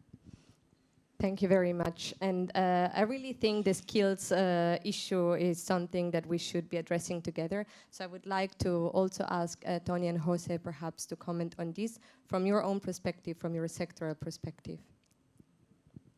If I might jump in. So again, Martin Luther King, he said, I have a dream. He didn't say, I have a plan, because nobody wants a plan. They want a vision, they want a place to go. And we decide with our stomach, not with our brain. And I just like to share, okay, we talk about financing solutions, but what is money? Somebody prints it somewhere. The Swiss franc is very valuable because there's a big community in the world that think it has a value. So it's a value. What if we, and this is not my idea, so just to have this vision and to create impact with possible visions, the regenerative finance community that is very founded in the blockchain community that enables this is saying, what if the transactional value is not a piece of paper or a digital thing that is printed from a central bank, but it is proof of impact? Then greed would be good. Then the more impact you accumulate, the richer you are, the more you made for the planet. And then you can create financial incentives to do that, that you don't need to think about how can we print money to do that happen and not take it away from healthcare or somewhere else. So, and I think I'd like to challenge the current, value system. Why? Because I think now we have a tool where we can map values. We didn't have that before. Now we have the blockchain. If I have proof of impact that is on the blockchain, we cannot copy-paste it. Everything else can be copy-pasted on blockchain. If I have a Bitcoin, as a bad example, it's with me. I cannot copy-paste and give one to you. And this is very powerful. We change back what we lost with the first wave of digitalization. The first wave of digitalization, we lost control over data. Blockchain gives us back control over data. If I have a proof of impact, I can control it. And this is very powerful. We can use that to create new financial model to incentivize impact. And then we can tell the decision makers who have to create regulation and standards, you don't even need the money. Just make us a framework of standards and regulations that enable the business to do what they're best at, creating impact. And if financial success is equal to impact on the ground, that's my dream. It's not my only dream, but it's the dream in the regenerative finance community that I like to share. And so this is also skill, not to have a plan in our head, but to enable motivation, not just for people, but also for company to rethink the status quo? From the energy point of view, I can say the same in some sense, that I have a dream. I have the dream in the moment that I think will be very close, that all the universities, all the training course from intermediate training will change his curricula. And they start to teach to the students the technologies that really the market needs today. Because we found in this moment that one of the major bottlenecks in Europe is the lack of skilled man works. We have self-consumption now in a boom in Europe. The driver are the cheap cost of the self-consumption, the high electricity cost, and the recovery fund. But the companies can give an answer all this demand because they don't have workforce. And we still have the universities teaching the people technologies that maybe, I hope, they never will use. And the same at intermediate level. We need to change the situation because the people need then, when they finish the university study, to do master's, post-degree studies. That means to lost time for them in his professional career, a lost time for the enterprise that need this man force. And the same. We have a sure situation that we don't have electricity in this moment in Europe. And we needed a lot of electricity with able to install panels. And then we need to change academic curricula, not to find another solution to resolve the problem. We need to resolve the problem in a structural way that is with the academic curricula. Recently, I was told actually it's not just about installing, for example, PVs or inverters at home. So some technicians aren't able to connect then the inverter to the Wi-Fi, and so I mean it's very complicated, you know, to have anything functioning these days apparently, because as you say, it's very horizontal. We need different skills, and we really need to come together to develop these skills and deploy these skills in the market. Now, we are about to wrap up this discussion, but I really want, you know, for us all to leave the discussion with some hopeful mindset. And I hope you can provide, you know, what is the best contribution from your factor, from the tech factor, the socioeconomic factor, and the energy factor to the climate action. What can your factor do to make sure that in our generation we see at least some greater and big improvements in terms of climate change and global warming? Tony, perhaps you start. We already have 5% of the voluntary carbon market on chain. That happened in a couple of months. We will be at the World Economic Forum, so the big decision makers say, oh, there is something happening. And that's fast, 5% in half a year. That's massive. The big players say, oh, we need to change. So the big list of advantage of the technology that brings transactional value in the blockchain, it's heard in the carbon market. So we can debate about carbon market, good or bad, but there is big change coming. It already have 5% in a year, and it's a hockey stick, really. So I believe that from the social factor point of view, I believe that it is the younger generations, so Gen Z and millennials, climate activism that could really drive some change. I think that it's been proven that we have been able to create some change to put these themes on the table of the political tables, community. Thank you so much. And so I believe that if we keep doing that, we might be able to bring many people together, not just our generations, but others, that even that will all together bring all of the skills that are necessary and all of the innovations and ideas that we may have to solve this issue that is the climate change.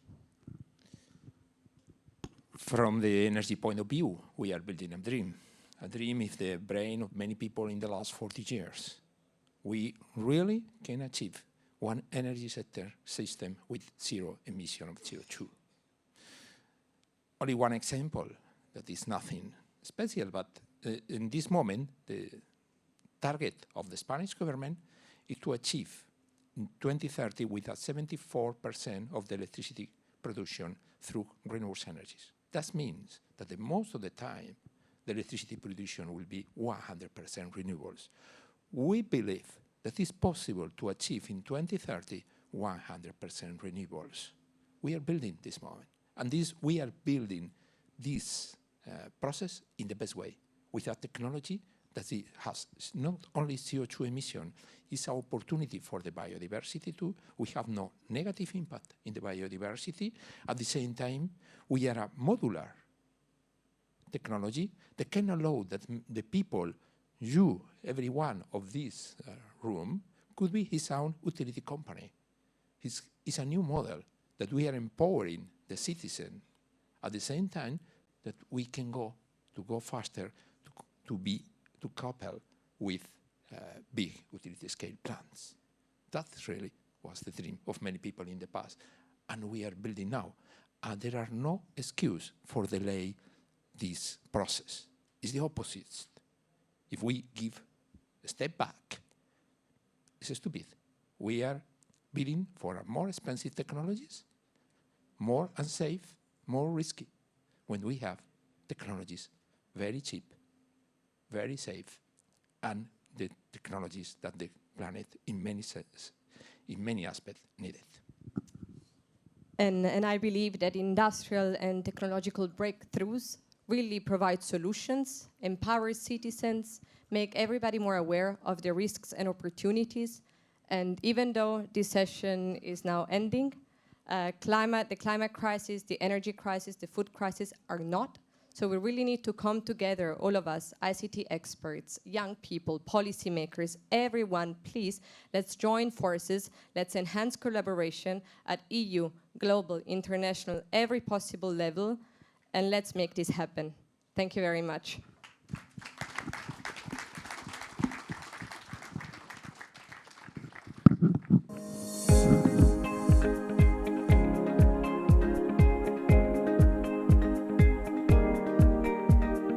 Well, you just heard it there. Big change is coming. Younger generations are demanding it, and what's more, 100% zero emission energy is on its way. Now, if you've been following the agenda, you'd have seen that Carl Song, Huawei's Vice President for Corporate Communications Department, was going to speak. He is, but just before he does, we have a surprise video to show you from Copenhagen Economics. So let's take a look.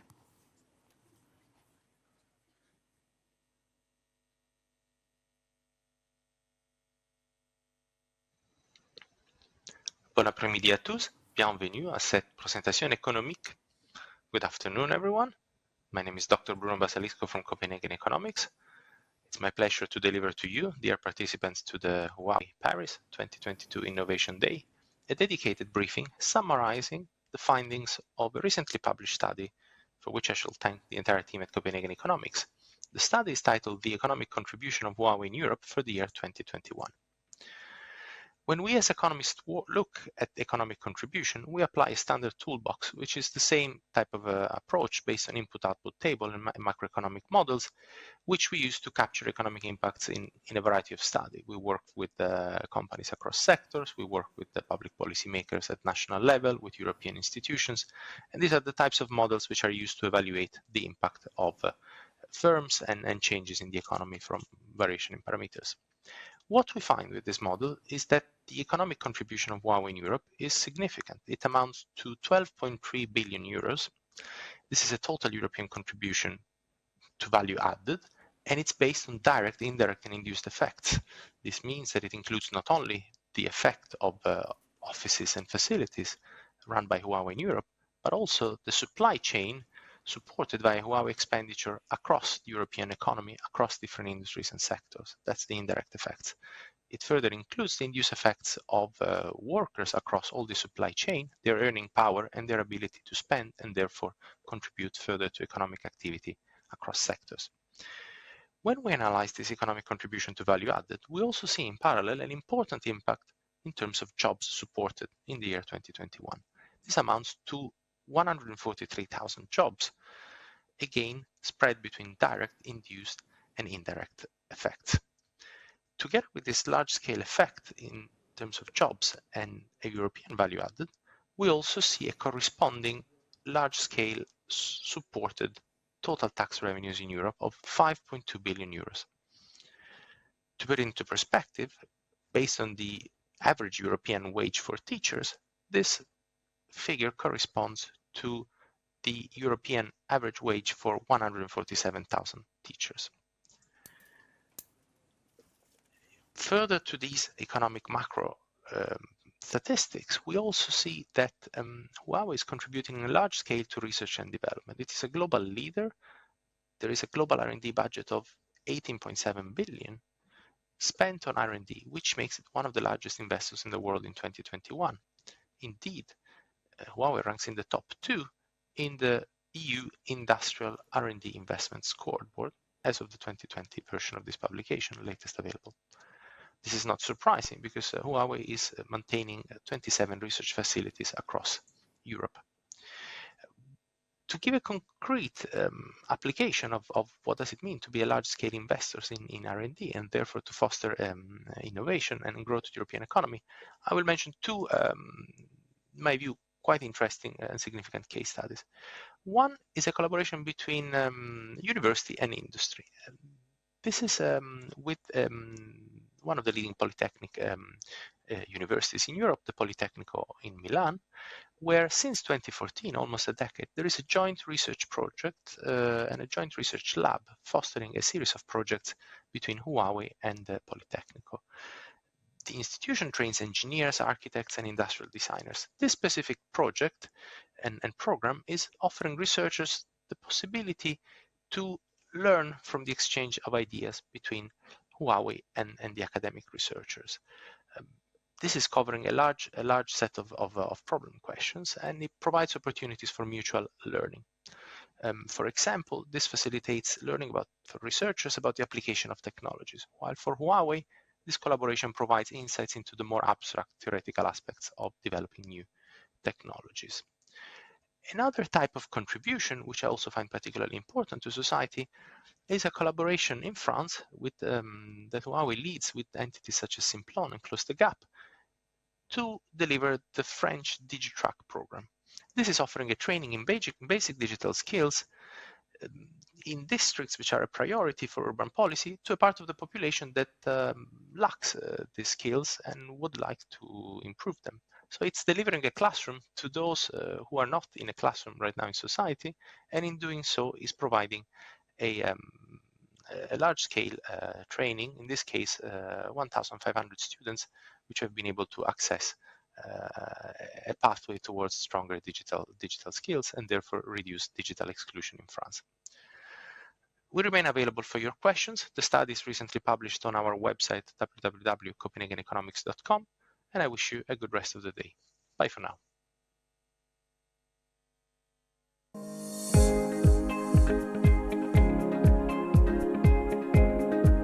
Heard there, you can go onto the Copenhagen Economics website to check out all the information you just heard there. Now, we sometimes hear leaders in politics and business make important climate pledges, but at the same time admit the technology to meet those targets doesn't exist. The dream we were just hearing about a few moments ago in our panel.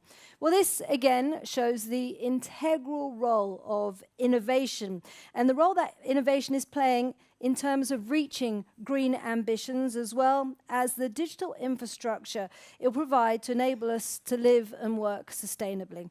Now, to conclude this fantastic event, I would like to invite Carl Song, who is the Vice President of the Corporate Communications Department at Huawei, who's going to share with us how the digital transformation is helping drive Europe on its path to sustainability.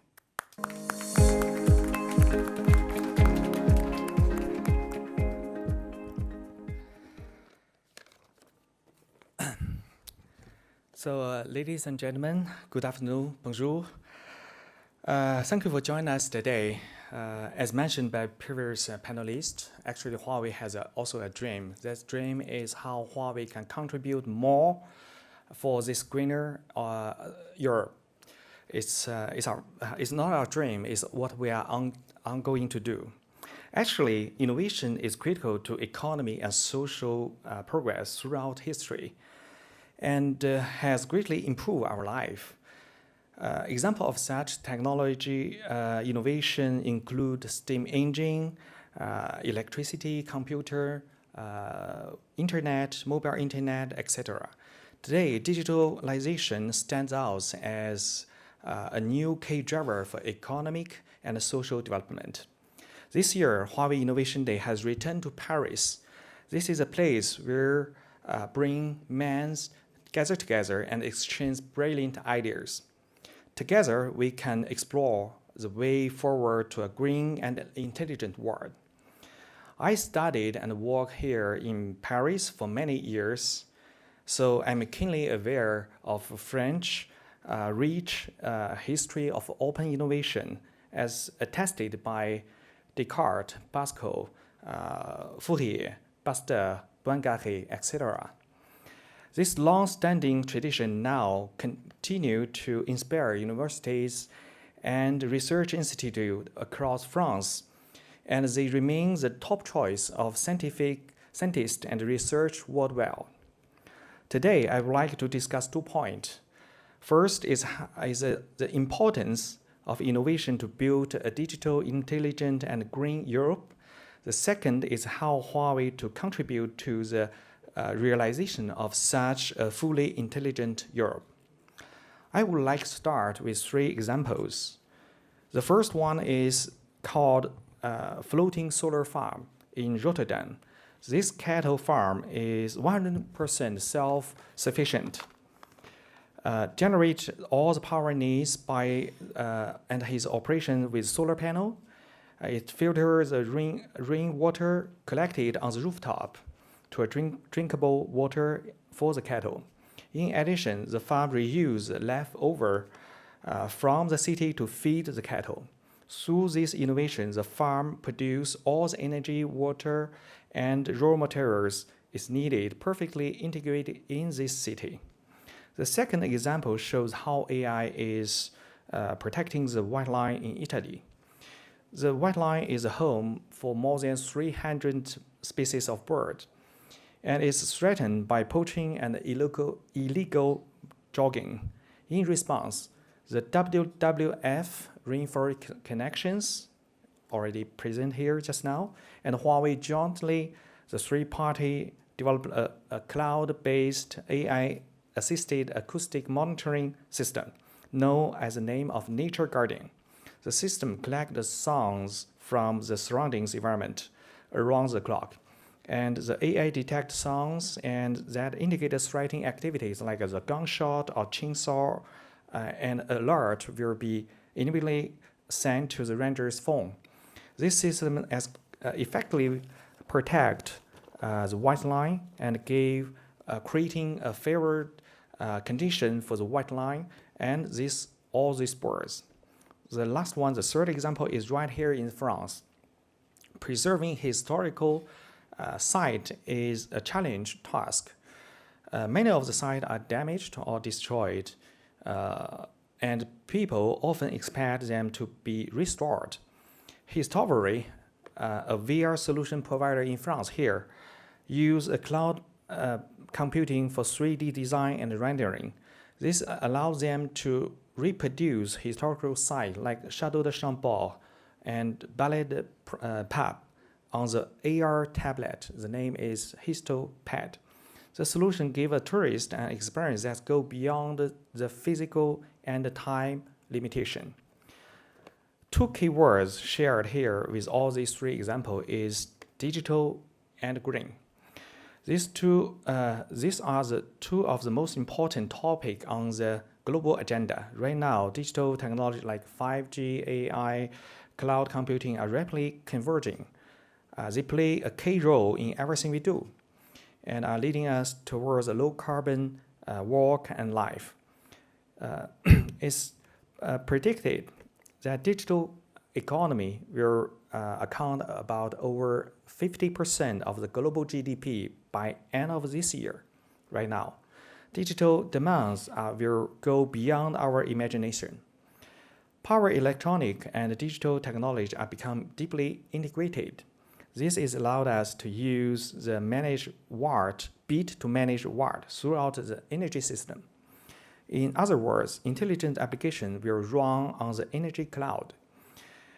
A renewable energy source such like wind, solar, hydrogen, and tidal will gradually replace fossil fuel. By end of 2030, renewable energy will become the major source, and 50% of all electricity generated in the world will be with a new renewable source.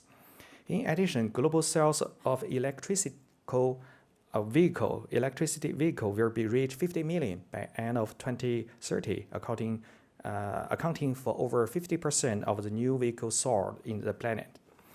Europe is a leader in the global automobile industry, with particular strength in manufacturing and innovation.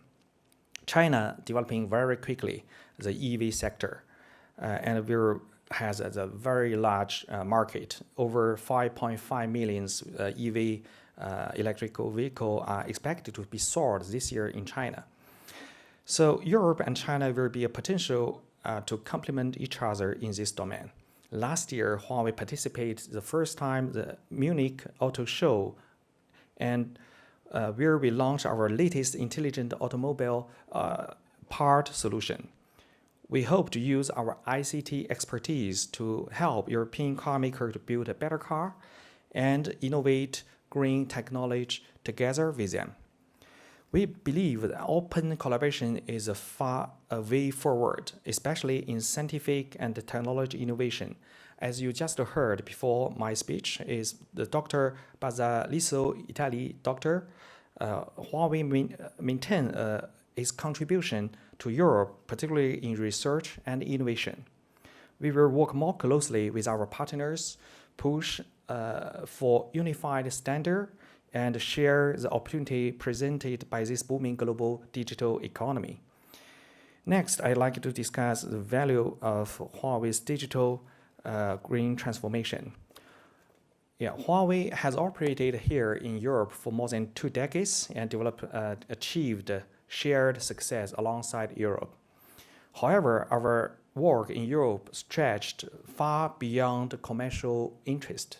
Huawei focuses on ICT infrastructure and smart devices and is committed to enabling Europe digital green transformation. I like to talk 3 points in this regard. First is innovation is a foundation of Huawei's survival and development. When we still a very young small company, 30 years ago, we already make a rule to invest minimum 10% of our revenue in R&D. Last year, as mentioned before, is $22.4 billion we invest in R&D, represent 22.4% of the total revenue. Both the amount and the ratio reach a historical high for the last 10 years. Huawei position is number 2, the largest expense on R&D for all the society company. We are number 2 in the 2021 EU Industry R&D Investment Scoreboard. Huawei has introduced the next phase of innovation strategy. The name is Innovation 2.0. In the previous Innovation 1.0, we focus on the innovation in technology, product, solutions to address the customer needs and the challenges, and help them to become more competitive and achieve business success, as all the product and solutions you can see and test just outside of this room. So now Huawei has based on the Innovation 2.0 is based on the vision and assumption regarding the future intelligent world. Innovation 2.0 focuses on the overcoming the technical bottleneck that restrict ICT development. This will require making a theoretical breakthrough and developing some new basic technology. Finally, this breakthrough will help Huawei to achieve our vision. That means bring digital to every person, home, organization for a fully connected, intelligent world. Second, Huawei has actively participated in digitalization of Europe.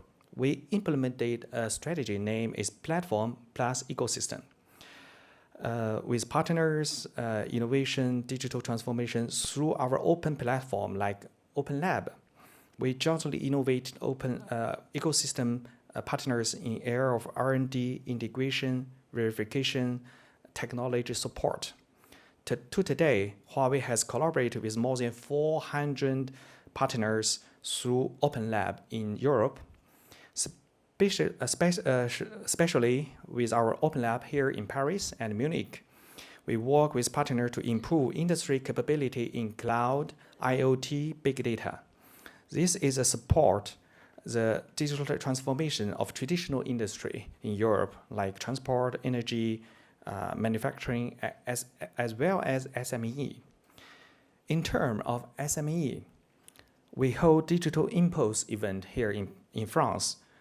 For example, History, which I mentioned earlier, is one of the many participants. In 2014, when I am the CEO of Huawei in France, at the moment, we hold the first Digital Impulse program with our partners in this country, helping spread ICT knowledge and skills through competition. Each year, this competition takes place in Paris, Lyon, Lille, Bordeaux, etc., so a lot of cities. The winning team have the chance to visit countries that they there are leaders or leaders in the related field. There, they have able to learn about the local market and ecosystem, especially communicate with the local startups, customers, and partners. Over the past 9 years, we have continually support 80 French startups through this program. We want to share Huawei expertise in technology innovation with more SME and support their development. Finally, I would like to discuss green development, which will rely heavily on digital technology. We have been continuously innovating in technology that make ICT product more green and efficient. All the product you see outside of this room has very good efficiency in energy consumption. By end of 2021, we have helped and developed the green site solution for carriers in more than 100 countries and regions. This solution has reduced electricity consumption by 84.2 billion kilowatt hours. That represents CO2 emission about 40 million tons. As an enabling technology, ICT can help other industry transform and enable their low carbon development. According to GESI, by 2030, the ICT industry will only account for 1.97% of the global carbon emission. On the other hand, the adopting ICT technology, all the industry can benefit and reduce their own carbon emission by 20%. This reduction is amount 10 times the carbon emission for ICT industry ourselves. This enabling effect is known as a carbon handprint. This undeniable value of a carbon handprint make us even more determined to the use of innovative ICT technology to support green development. Ladies and gentlemen, open, collaborative, digital age are already arrived here. Now, Huawei has been supporting digitalization and green development in Europe for over 2 decades. We are always committed to the digital transformation of French and European SME and the creation of the more digital Europe by innovation and collaborations. So thank you again for your attend for this year's Huawei Innovation Day. Probably we can see each other next year and wish one day you can go to China to have a visit physically for our campus, for our Huawei HQ. Thank you for your attention. Thank you very much.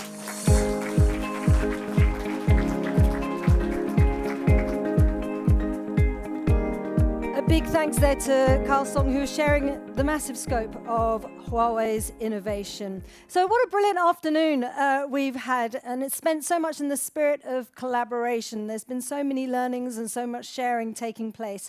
A big thanks to all our speakers for coming here to Paris to share their innovations, experiences, and thus help accelerate and catalyze change and hopefully scale up that change as quickly as possible.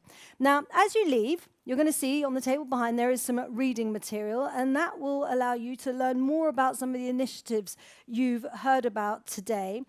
Our event is drawing to a close now, but if you want to find out more, the conversation continues, and you can send feedback via a QR code that you can see behind me now. So just flash that and send your comments and queries. But in the meantime, huge thanks to our audience and to our speakers, and I hope to see you soon.